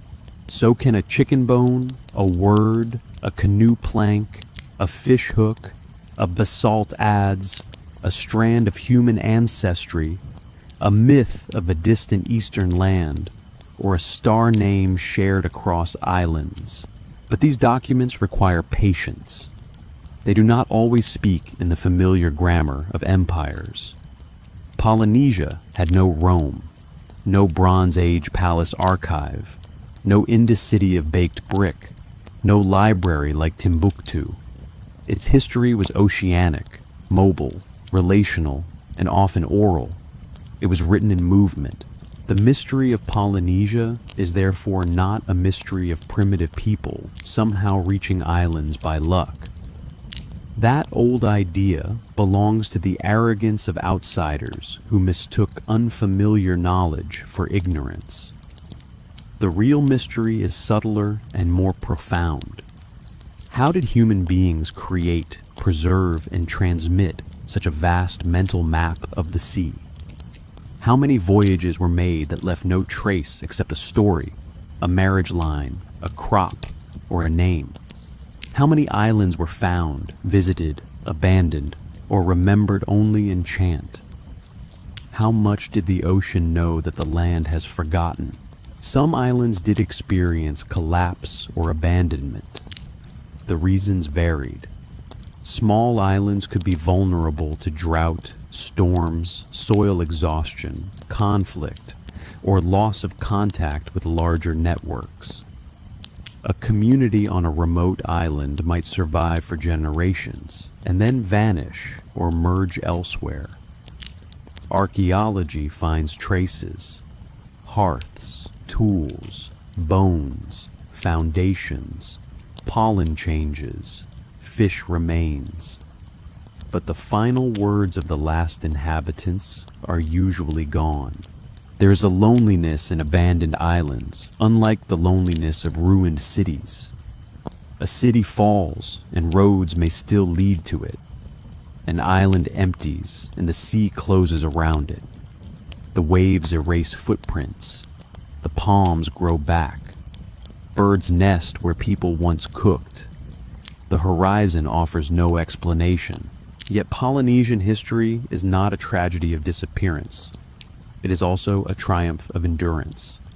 Despite colonization, disease, land loss, nuclear testing, missionary suppression, and modern pressures, Pacific peoples continue to renew language, ceremony, navigation, dance, tattoo, genealogy, and environmental knowledge. The ocean roads are being remembered. At night, imagine a canoe under a sky so full of stars that darkness itself seems alive. The navigator sits quietly, not separate from the sea, but listening to it. The canoe rises and falls with the swell. Young sailors sleep or whisper. Somewhere beyond the horizon is an island no one can see, but the navigator knows its direction in the bones of the world. He knows where a star will rise. He knows how the waves have changed. He knows what birds will do near land. No archive records this moment. No king has carved it into stone. But it is history as surely as any battle, law code, or imperial decree. The Polynesian voyages teach us that civilization is not always measured by monuments. Sometimes it is measured by distance crossed, by memory preserved, by the ability to live with the sea rather than against it. And they teach us something else. When memory travels by voice, body, and practice, it can be both astonishingly powerful and painfully fragile. A chart on paper can be locked in a chest. A chart in the mind must be taught before the teacher dies. Across the Pacific, under the slow-turning stars, the old roads are still there. Not roads of stone, not roads of dust, but roads of wind and water, opening and closing with each generation that remembers how to see them. Chapter 7. Before the Pharaohs, when Egypt was still becoming. Before the pyramids, before the golden mask of Tutankhamun, before the Valley of the Kings, before the temples of Karnak and Luxor, before Cleopatra, before Ramses, before the word Pharaoh carried the weight of eternity, there was the river. The Nile moved through a land of heat, stone, floodplain, desert, marsh, crocodile, fish, reed, and silt. Every year, its waters rose and fell. Every year, the black earth returned. Beyond the narrow green valley lay the red desert, harsh and luminous, where the dead could be buried beyond the reach of floodwater, and where the living could look into silence. Egypt did not begin with a crown. It began with people learning the rhythm of a river. When we look at dynastic Egypt, the civilization of kings and pyramids seems almost impossibly complete.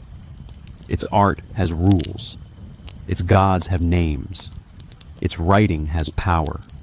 Its kings stand between heaven and earth. Its tombs speak of afterlife, judgment, rebirth, and cosmic order. Its monuments are so confident that they seem to have stepped fully formed into history. But this is an illusion created by distance. Egypt was made slowly. Long before the first dynasty, communities along the Nile were experimenting with farming, herding, burial customs, pottery, trade, craft specialization, social ranking, ritual symbolism, and political power. The world we call ancient Egypt emerged from older cultures that did not leave long written histories. Their memory survives in graves, broken pots, carved palettes, ivory tags, stone vessels, early symbols, animal bones, settlement remains, and the arrangement of bodies beneath desert sand. This is the pre-dynastic period, the age before the dynasties. It is one of the most important and mysterious thresholds in human history because it shows us civilization in the act of becoming itself, not yet the Egypt of pyramid builders, but no longer a world of simple villages. The transition was not sudden. It unfolded across many centuries, especially during the fourth millennium before the Common Era. Archaeologists use names such as Badarian, Naqada I, Naqada II, and Naqada III to describe cultural phases in Upper Egypt, while Lower Egypt in the north had its own communities and developments. These terms are modern tools. The people themselves did not call their world by these names. They lived within landscapes of kinship, riverbank, season, cattle, ancestors, and sacred places whose meanings are only partly visible now. In the Badarian period, we find fine pottery, personal ornaments, carefully made tools, and burials that suggest concern for identity and afterlife. People placed goods with the dead. Bodies were often laid in contracted positions, turned as if sleeping. The desert preserved what the river valley did not. From these graves, we glimpse a world where the dead mattered, where objects accompanied them, and where social differences were beginning to appear. Then, through the Naqada periods, the signs of increasing complexity grow stronger. Pottery styles became widespread. Trade expanded. Materials moved over long distances. Obsidian, lapis lazuli, gold, copper, ivory, shells, and exotic stones. Settlements grew. Elites became more visible. Burials became richer for some individuals. Symbols of power appeared. Boats, standards, animals, enemies, processions, and figures who seemed larger than others. The Nile connected communities, but it also encouraged competition. A river can unite, and a river can rank. Those who controlled key stretches of land, trade, labor, and ritual authority could become stronger than their neighbors. Over time, local chiefs may have become regional rulers. Regional rulers may have become kings. Kings may have claimed not only political command, but cosmic importance. The Egypt of later times was built on the idea of order, called ma'at, balance, truth, justice, stability, the right arrangement of the world. In the pre-dynastic period, we cannot yet read long statements about ma'at, but we can see the ingredients forming: control over chaos, the power of the ruler, the sacred force of animals, the importance of burial, the symbolic union of land, water, sky, and desert, the repeated image of enemies subdued, the idea that one human figure could stand above others and represent more than ordinary leadership. Among the most famous objects from this threshold is the Narmer palette. It is a ceremonial stone palette carved with scenes that many scholars interpret as connected to the unification of Upper and Lower Egypt. On one side, a large figure wearing the white crown of Upper Egypt raises a mace over a kneeling enemy. On the other, the same ruler appears wearing the red crown of Lower Egypt. There are standards, attendants, defeated bodies, long-necked animals intertwined, and a bull breaking a city wall. The imagery is dense, ritualized, and powerful. The name Narmer appears on the palette, written in early hieroglyphic signs. Here, at last, a voice begins to form. But the Narmer palette does not explain itself fully. Was Narmer truly the first king of a unified Egypt? Was unification a single conquest, a long process, or a later memory condensed into royal art? Did the palette record an event, a ritual, a claim, a mythic statement, or all of these at once? The object stands at the doorway between prehistory and history, but the doorway is narrow and shadowed. We must be careful not to imagine early Egypt as a simple march toward monarchy. It was likely a world of rival centers. Hierakonpolis, Abydos, Nakada, and other places played significant roles. In Lower Egypt, communities in the Delta had their own cultural patterns and connections to the Near East.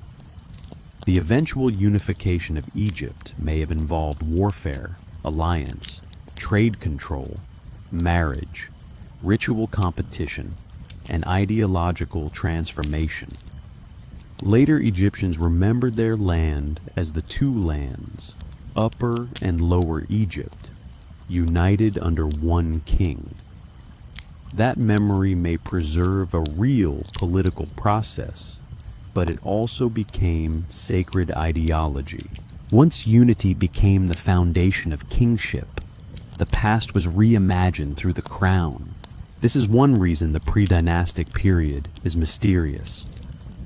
Later, Egypt was very good at presenting itself as eternal. Its art and inscriptions emphasized continuity, order, divine kingship, and proper tradition. But the messy human process that created that order is harder to see. The winners of unification shaped memory. Local traditions that did not become central may have faded. Rival leaders became forgotten. Alternative futures disappeared. History often remembers the first king better than the many chiefs he overcame. At Abydos, early royal tombs show the growing power of kingship.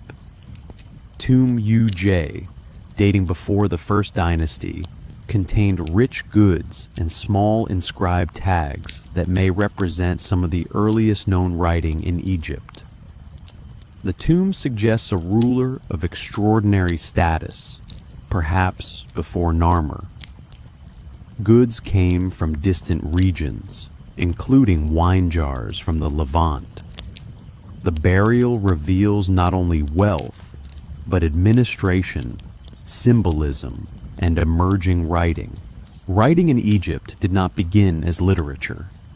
Like writing elsewhere, it was tied to power, ownership, ritual, and administration. Marks on tags could identify goods, places, quantities, or royal names. Over time, hieroglyphic writing became a sacred and administrative system capable of recording history, theology, poetry, and royal ideology.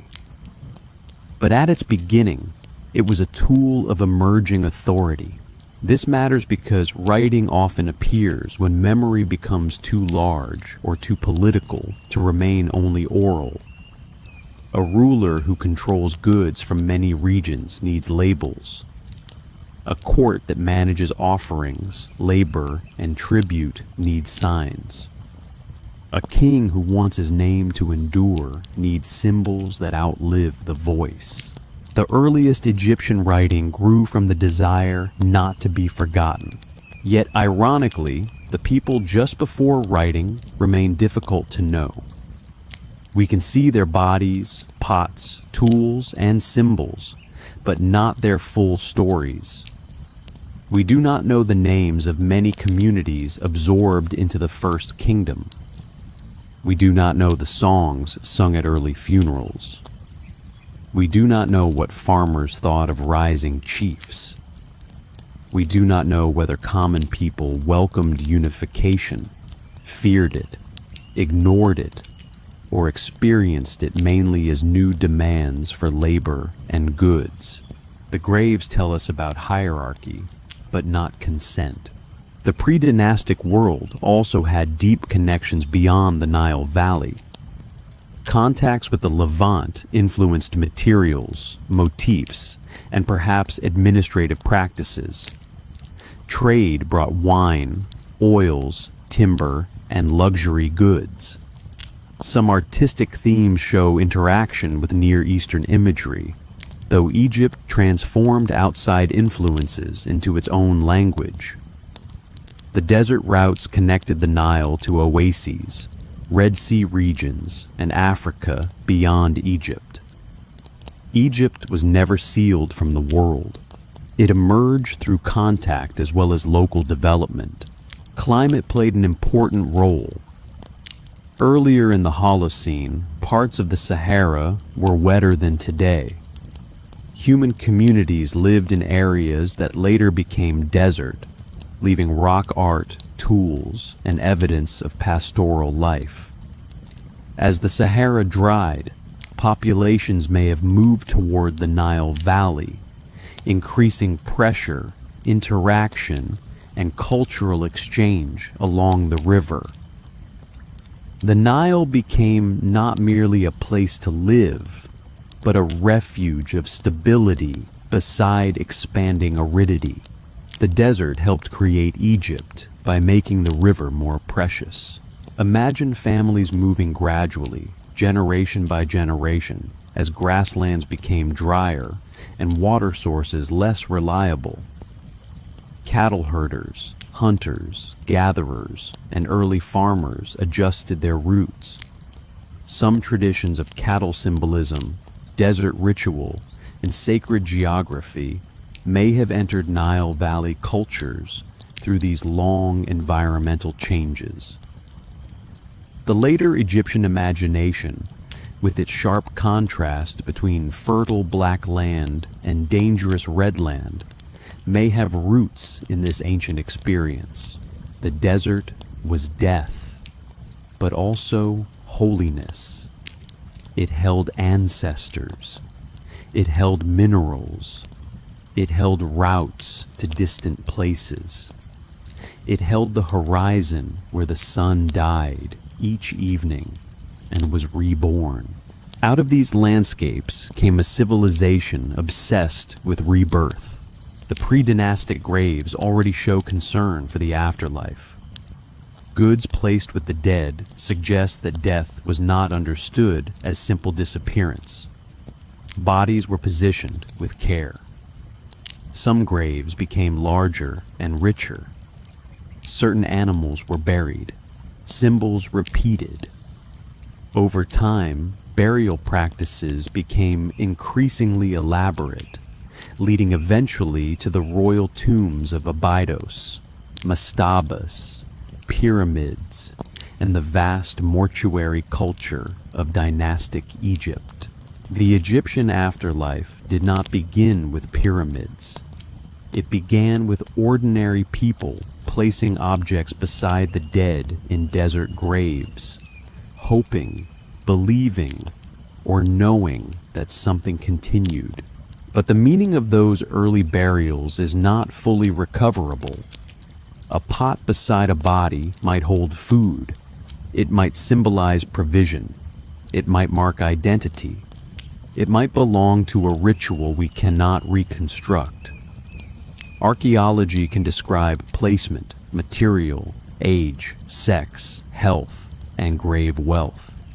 It cannot easily recover the whispered words spoken before the grave was closed. And so pre-dynastic Egypt remains intimate and distant at the same time. We can stand very close to a person buried 5,500 years ago. We can know what beads lay near the neck, what pottery stood near the hands, what disease marked the bones, what age the person may have reached. But we cannot know the name. We cannot know the voice. We cannot know the private grief of the mourners. The formation of Egypt was not only a political event, it was a transformation of memory. Once dynastic kingship became established, the past was organized into king lists, rituals, monuments, and sacred geography. The king became the axis of history. Earlier centuries were compressed into origin stories. The complexity of becoming was replaced by the image of eternal order. This happens often in civilization. The age of formation is messy. Later tradition makes it clean. A kingdom that emerged from competition later tells itself that unity was destiny. A ruler who conquered rivals is remembered as the restorer of order. Local gods are woven into national theology. Regional symbols become royal emblems. Old conflicts become sacred balance. The unstable human past becomes mythic foundation. This does not mean the later memory is false. It means it is shaped. The mystery of pre-dynastic Egypt lies in that shaping. We can see the ingredients of pharaonic civilization, but not every step of the recipe. We can see crowns, but not all the hands that lifted them. We can see early writing, but not the last generations before writing. We can see unity, but not all the lives absorbed by it.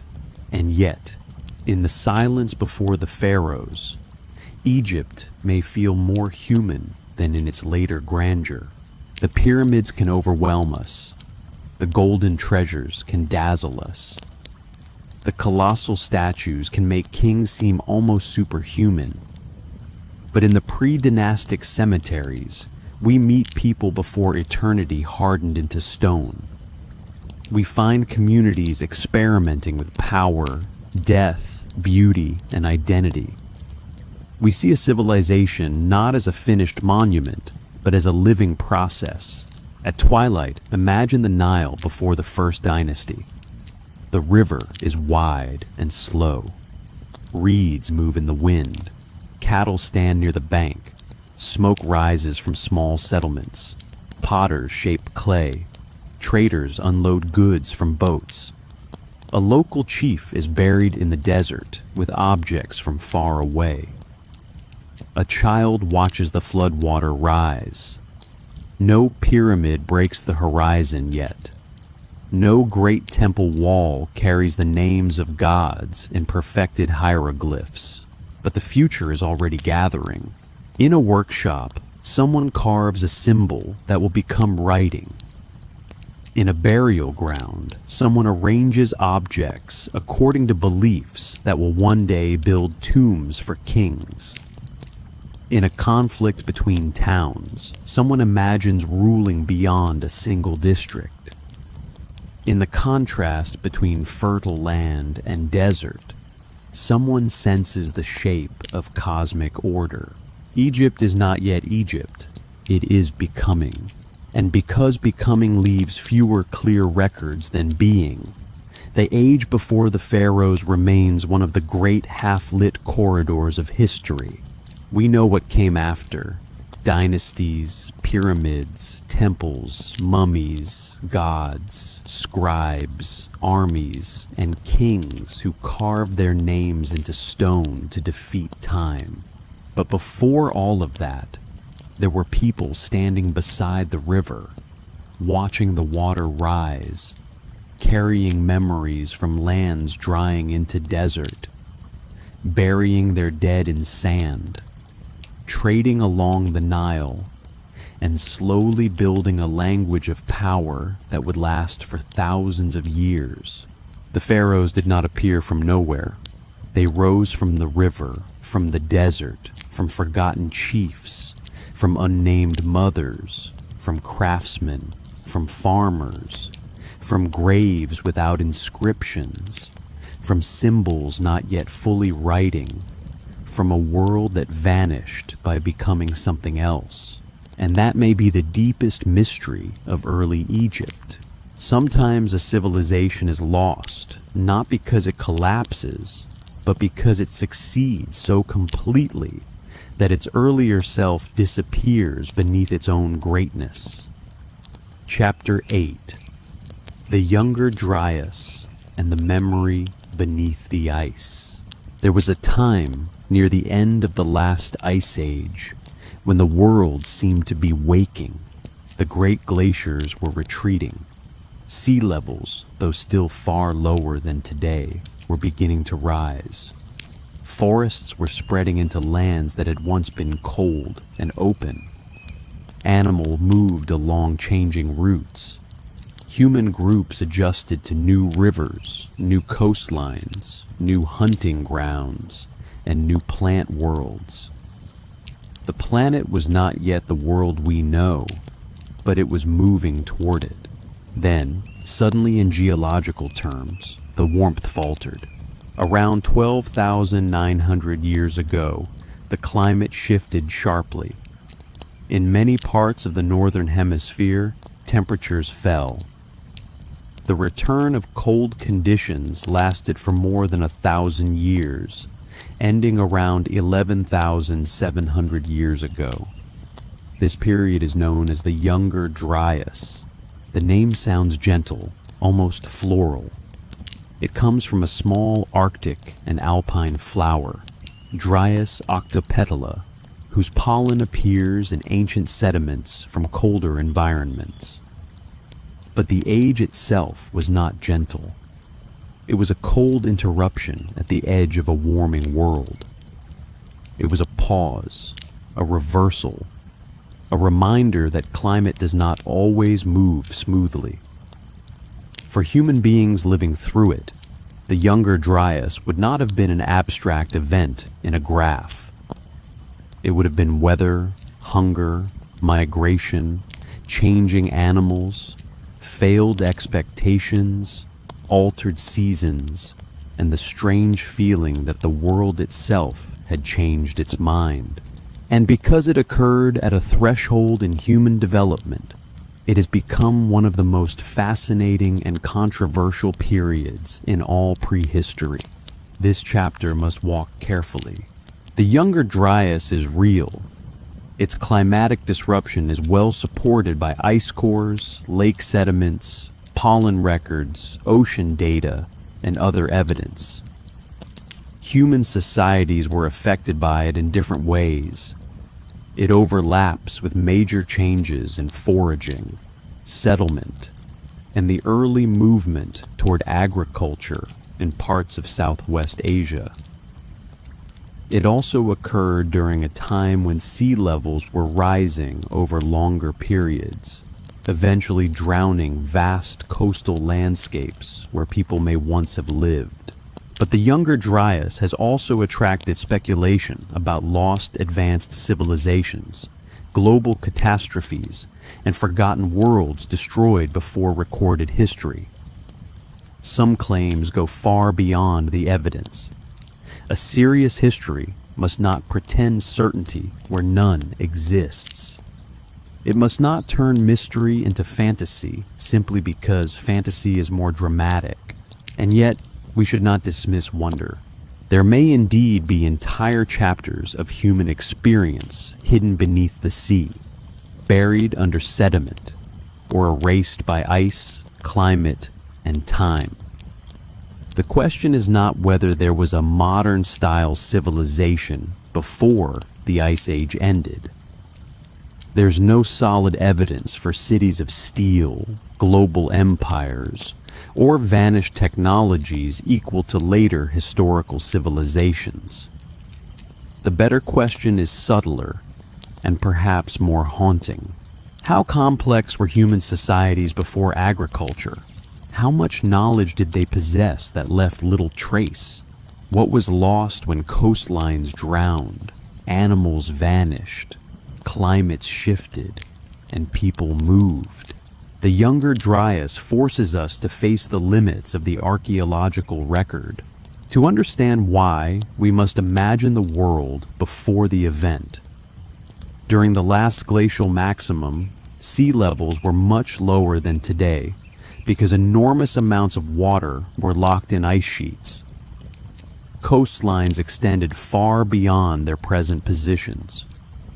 Continental shelves, now underwater, were dry land. Rivers crossed plains that are now seabeds. People, animals, and plants lived in landscapes that no longer exist above water. After the climate began to warm, ice melted and seas rose. Over thousands of years, the ocean advanced. Campsites, burial grounds, fishing places, pathways, and settlements near ancient coasts could have been submerged.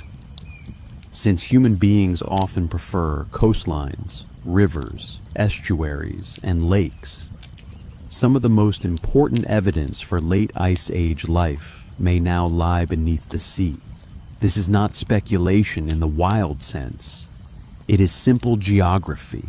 If people lived on lower coastlines, and those coastlines are now underwater, then much of their record is difficult to find. Underwater archaeology has revealed ancient landscapes in some parts of the world, but the task is difficult, expensive, and incomplete. Waves, currents, sediment, and marine life can damage or hide evidence. Organic materials decay. Sites are hard to locate. The sea is a vast archive with pages glued shut. This means that the surviving record may be biased toward inland and upland places. We may be missing a great deal of the human story, but missing evidence is not the same as evidence for anything we can imagine. It is a space for careful possibility, not unlimited invention. At the beginning of the Younger Dryas, something altered the climate system. One major explanation involves large amounts of fresh water entering the North Atlantic, disrupting ocean circulation that helped transport heat. Meltwater from retreating ice sheets may have changed currents, contributing to cooling in regions around the North Atlantic. The exact triggers and mechanisms are still studied, but the climatic reversal itself is clear. For people living in Europe, Southwest Asia, North America, and elsewhere, these changes would have meant different things depending on local conditions. In the Levant, the Natufian culture had already begun living in more settled ways before the Younger Dryas. Natufian communities in parts of the eastern Mediterranean region harvested wild grains, used stone tools for processing plants, built semi-permanent settlements, buried their dead in cemeteries, and created art and ornaments. They were not farmers in the full later sense, but they were experimenting with forms of life that blurred the boundary between mobile hunting and settled village existence. Then the Younger Dryas brought cooler and drier conditions to the region. Wild grain availability may have become less predictable. Communities may have had to change strategies. Some became more mobile again. Others intensified plant management. Over time, after the Younger Dryas ended, agriculture became more established in the Fertile Crescent. This has led some scholars to see climate stress as one factor pushing human groups toward cultivation. Not the only factor, and not a simple cause, but part of a long process. When wild resources became less reliable, people who already knew plants intimately may have begun managing them more deliberately. Agriculture was not invented by ignorant people suddenly discovering seeds. It emerged from generations of observation, pressure, experimentation, and choice.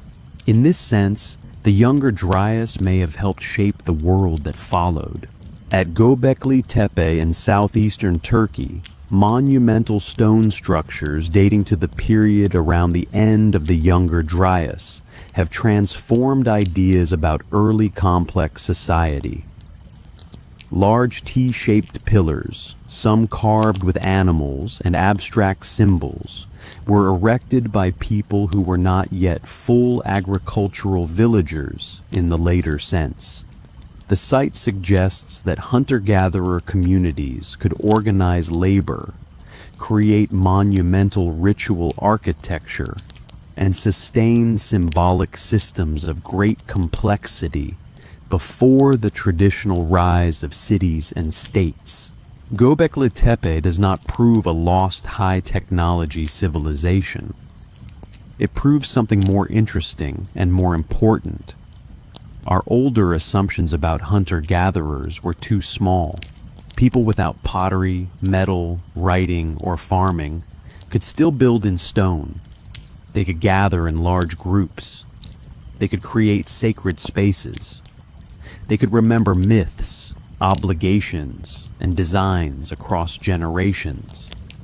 They could reshape hillsides for ritual purposes.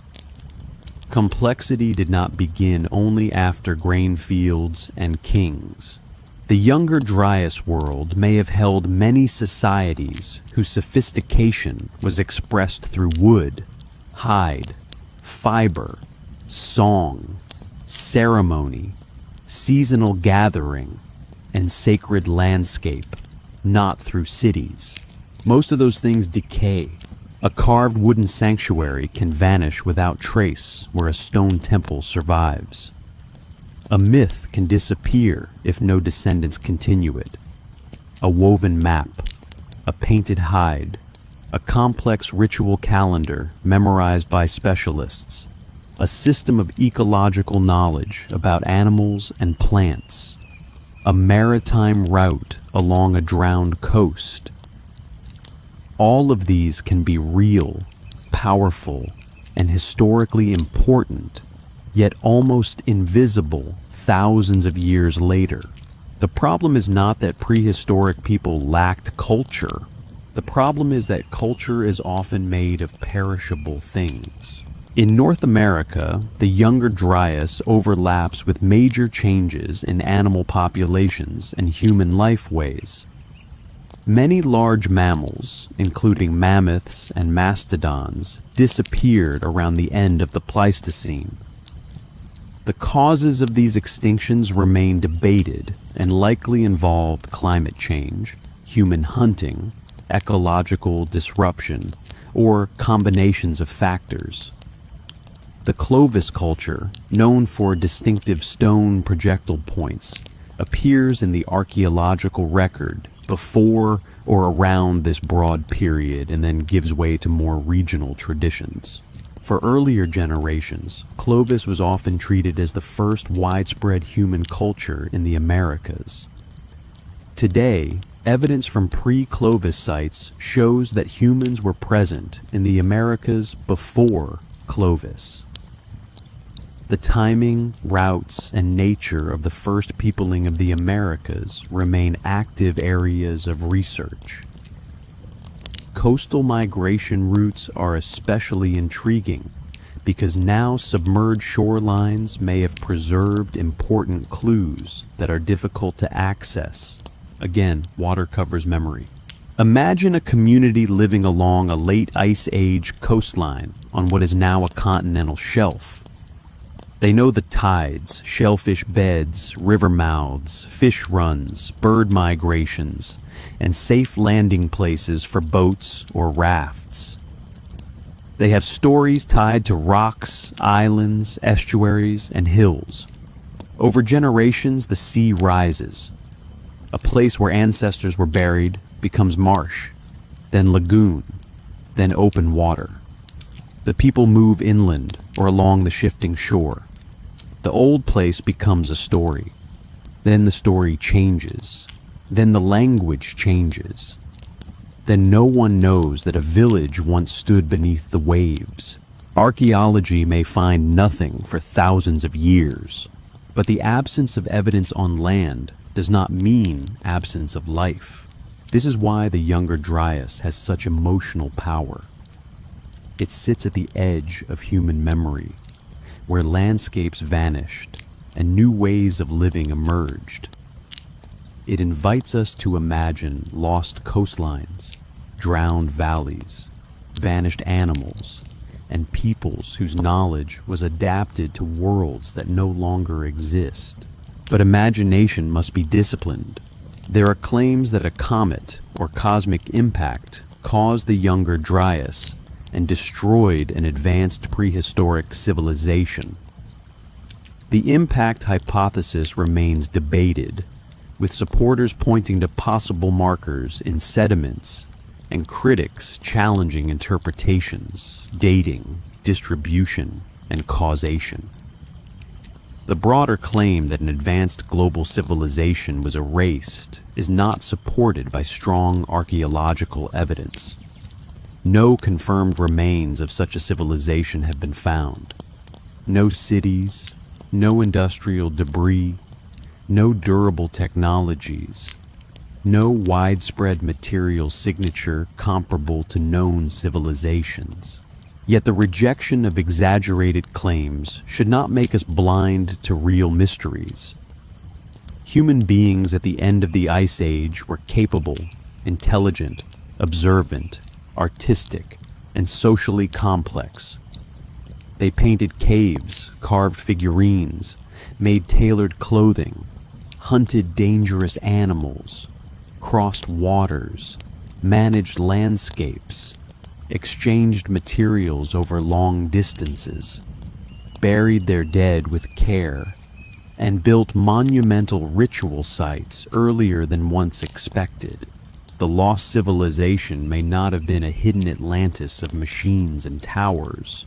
It may have been something quieter, networks of skilled foragers, navigators, builders, healers, storytellers, and ritual specialists whose achievements were not preserved in the forms later historians prefer.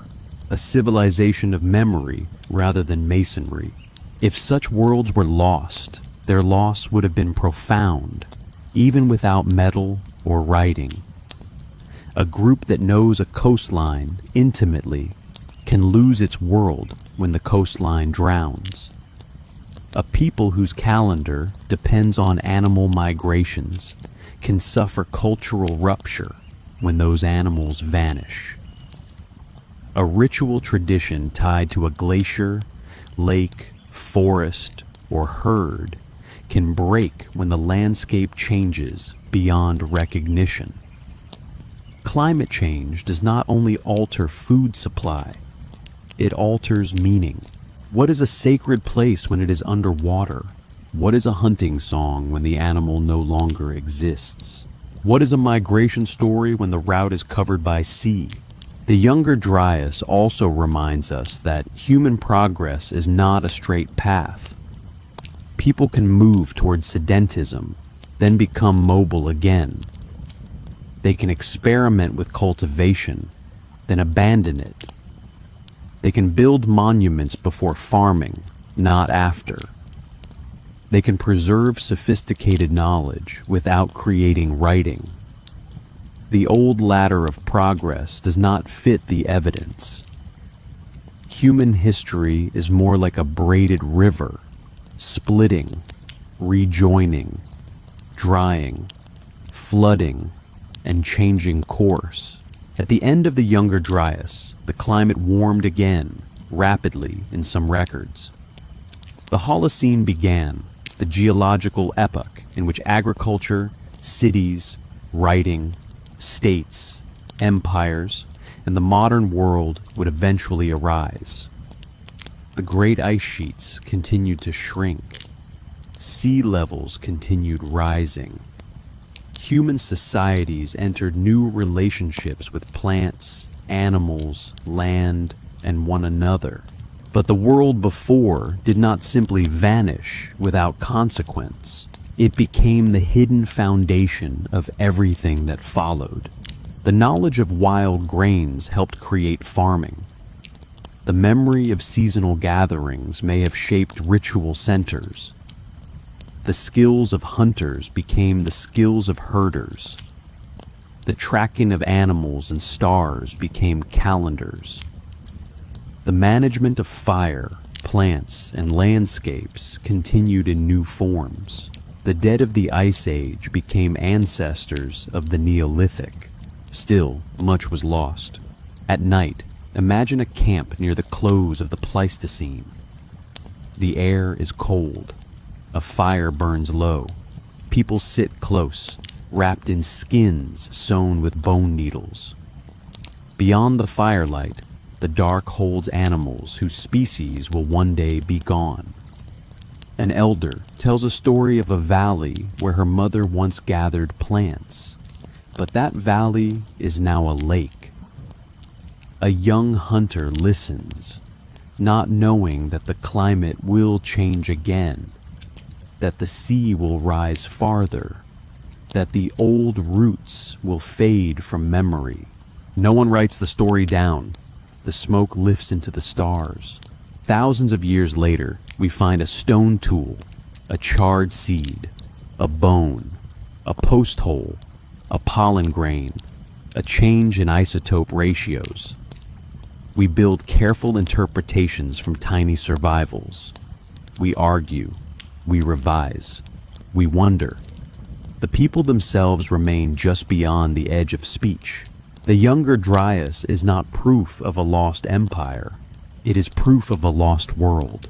A world of coastlines now drowned, animals now extinct, climates now changed, and human memories that may have been rich beyond our ability to recover. And perhaps that is enough mystery. Not every lost civilization needs towers. Some are lost because their houses were made of wood, because their maps were in the mind, because their sacred sites sank beneath the sea, because their knowledge belonged to a vanished climate. The ice retreated, the waters rose, the forests changed, the animals moved or died. Human beings endured, adapted, and began again. But beneath the waves, beneath the peat, beneath the frozen ground, beneath the quiet sediments of ancient lakes, there may still be traces of lives lived at the edge of a changing planet. The last lesson of the younger Dryas is one of humility. Our archives are incomplete, not because the past was simple, but because time is powerful. Climate is powerful. Water is powerful. Forgetting is powerful. And somewhere, under a sea that was once a plain, the broken memory of mankind may still be sleeping. Chapter 9.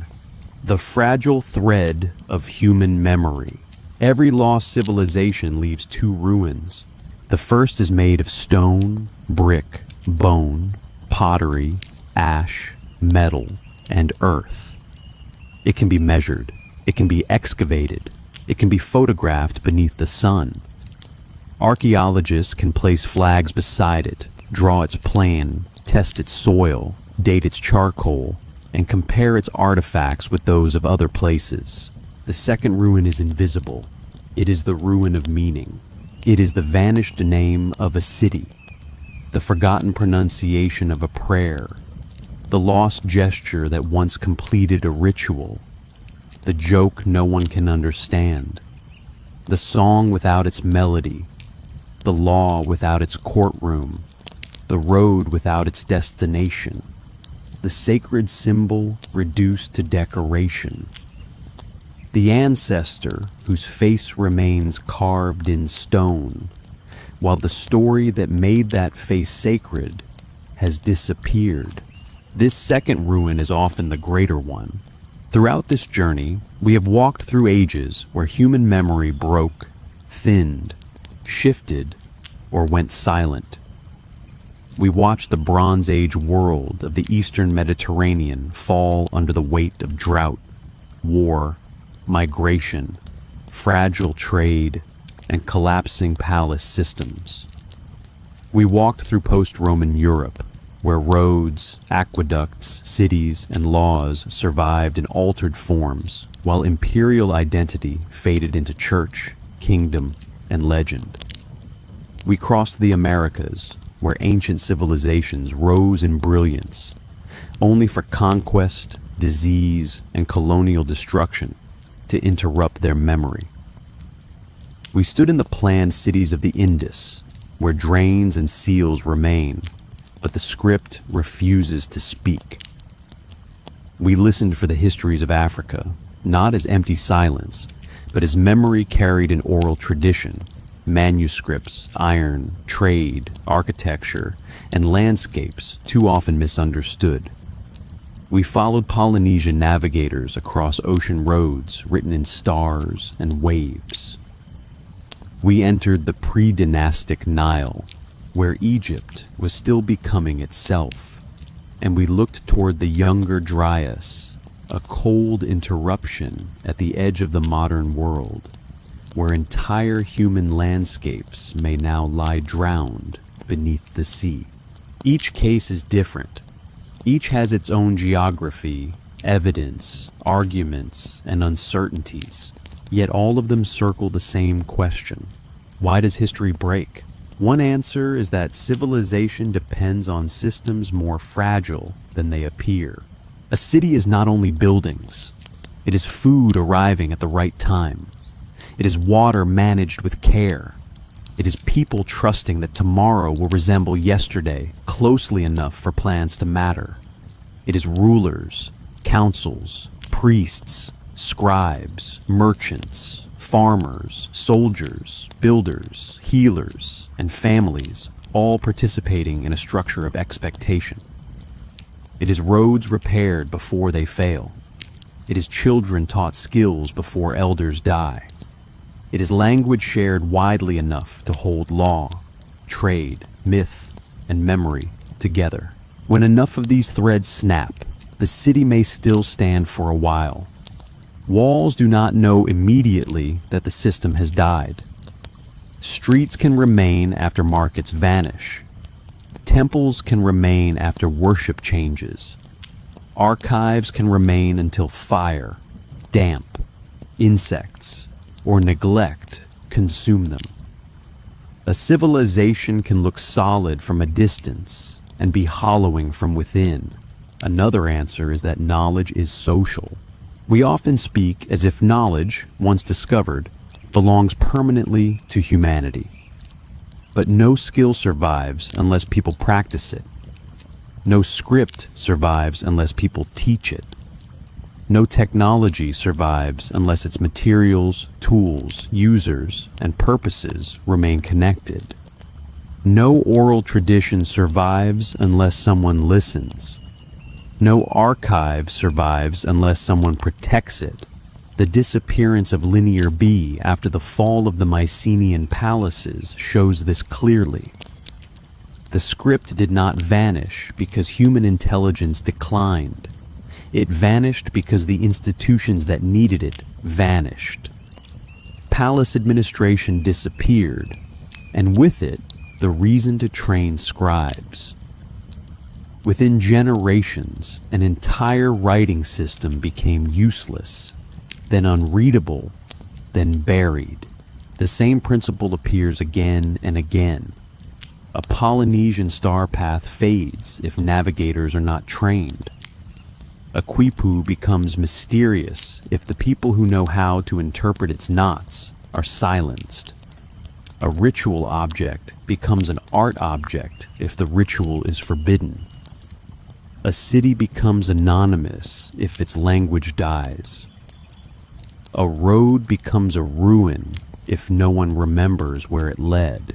Civilization is not a treasure chest. It is a performance repeated across generations, and every performance can be interrupted. Climate is one of the great interrupters. Drought can weaken palace economies. River changes can undermine cities. Desertification can redirect populations. Cooling events can alter food systems. Rising seas can drown coastlines.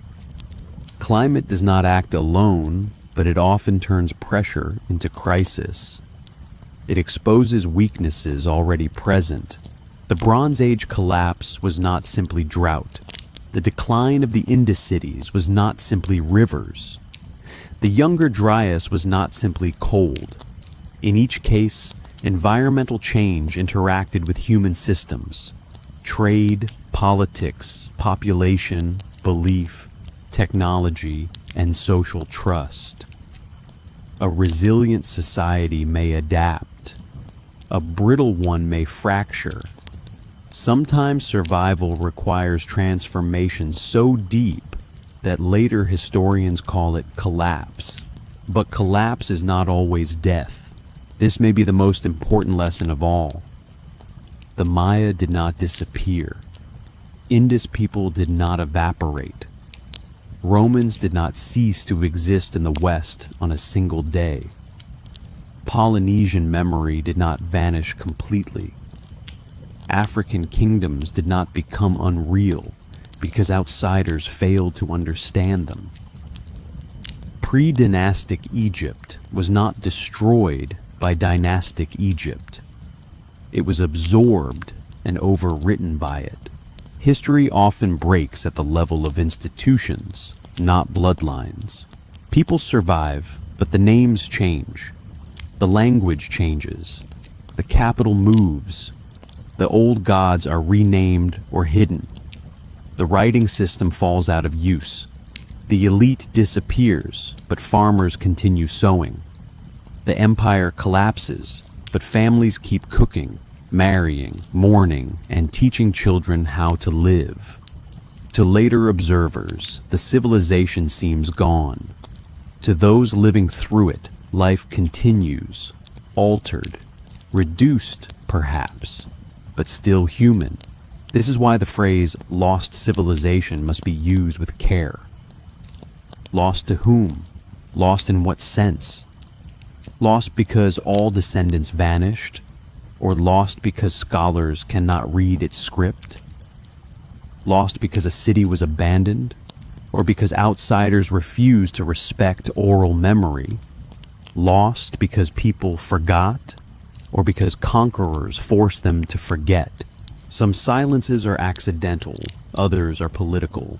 The burning of books, the destruction of temples, the suppression of languages, the stealing of children, the enslavement of peoples, the looting of sacred objects, the dismissal of local testimony, and the rewriting of history by conquerors all create darkness. Not the darkness of ignorance, but the darkness of violence. The Americas show this with terrible clarity. So does Africa under colonial interpretation. So does every place where living memory was treated as superstition until fragments of it were later confirmed by archaeology. Human history is not only what happened, it is also what was allowed to be remembered. And yet memory has a stubborn life. It survives in unexpected forms. A myth may preserve the memory of a migration. A place name may remember an older language. A dance may carry a cosmology. A weaving pattern may preserve identity. A cooking method may cross an ocean after everything else has been stripped away. A sacred mountain may hold history without inscription. A river may keep its ancient name long after kingdoms fall. A child may learn a song whose oldest meaning has changed, but whose rhythm still carries the footprint of ancestors. The work of history is not merely to collect facts. It is to listen for these survivals without forcing them to say more than they can say. There is humility in that. We must admit what we do not know. We do not know the language of the Indus seals. We do not know every cause of the Bronze Age collapse. We do not know the full route of every Polynesian voyage. We do not know every name erased in colonial destruction. We do not know how many late Ice Age coastal sites now sleep beneath the sea. We do not know all the chiefs, farmers, sailors, mothers, prisoners, scribes, healers, and children whose lives made civilization possible. But not knowing is not failure. Sometimes mystery is the honest shape of evidence. The danger comes when we fill every silence too quickly. If we fill it with fantasy, we disrespect the real achievements of ancient people. If we fill it with prejudice, we repeat old injustices. If we fill it with false certainty, we close the door on discovery. The better path is slower. It allows evidence, imagination, and caution to walk together. In the quiet hours, as this book draws to its end, imagine all these worlds at once. A scribe in Pylos pressing signs into clay, unaware that fire will preserve his final records. A Roman road under rain, still leading somewhere, though the empire that built it is gone. A Maya king carved on stone, his name readable again after centuries of silence. A Harappan seal resting in the palm of a modern scholar who cannot yet hear its words. A griot speaking beneath a night sky while memory moves through rhythm. A navigator reading the swell under stars. A pre-dynastic Egyptian family burying a loved one in desert sand. A late ice age shoreline slowly surrendering to the sea. All of them are part of us. Not because we descend from every one of them directly, but because they reveal what human beings are. Makers of worlds, keepers of memory, dreamers of permanence, and creatures always standing closer to forgetting than we wish to believe. Our own civilization feels bright. It records almost everything. Messages, images, maps, voices, transactions, laws, secrets, and dreams are stored in numbers and light. We may think this makes us safe from forgetting, but memory is not only storage, it is continuity. It is interpretation. It is the living ability to understand what has been preserved. A future archaeologist might find our data, but not our passwords. Our machines, but not their power systems. Our symbols, but not their emotional meanings. Even abundance can become silence if the key is lost. The past warns us gently, but clearly. Do not assume that what is known will always be known. Do not assume that what is built will always be maintained. Do not assume that what is written will always be understood. Do not assume that civilization cannot forget itself. The broken memory of mankind is not only a story of ruins, it is a story of responsibility. To remember is not passive. It is an act of care. It requires teachers, listeners, archives, rituals, languages, communities, and the humility to preserve even what we do not yet understand. The night is deep now. The cities we visited have grown quiet again. The Bronze Age palaces are ash beneath the soil. Rome sleeps under churches and streets. Teotihuacan lies beneath the moon. Mohenjo-Daro cools after the heat of day. Timbuktu's manuscripts rest in guarded rooms. Pacific waves move over invisible roads. The Nile flows past graves older than kings. The drowned coastlines of the Ice Age remain under dark water. Nothing speaks loudly, but everything is still speaking. History is not a straight line of triumph. It is a fragile thread carried across storms. Sometimes it frays. Sometimes it breaks. Sometimes another hand ties it back together, and the knot becomes part of the story.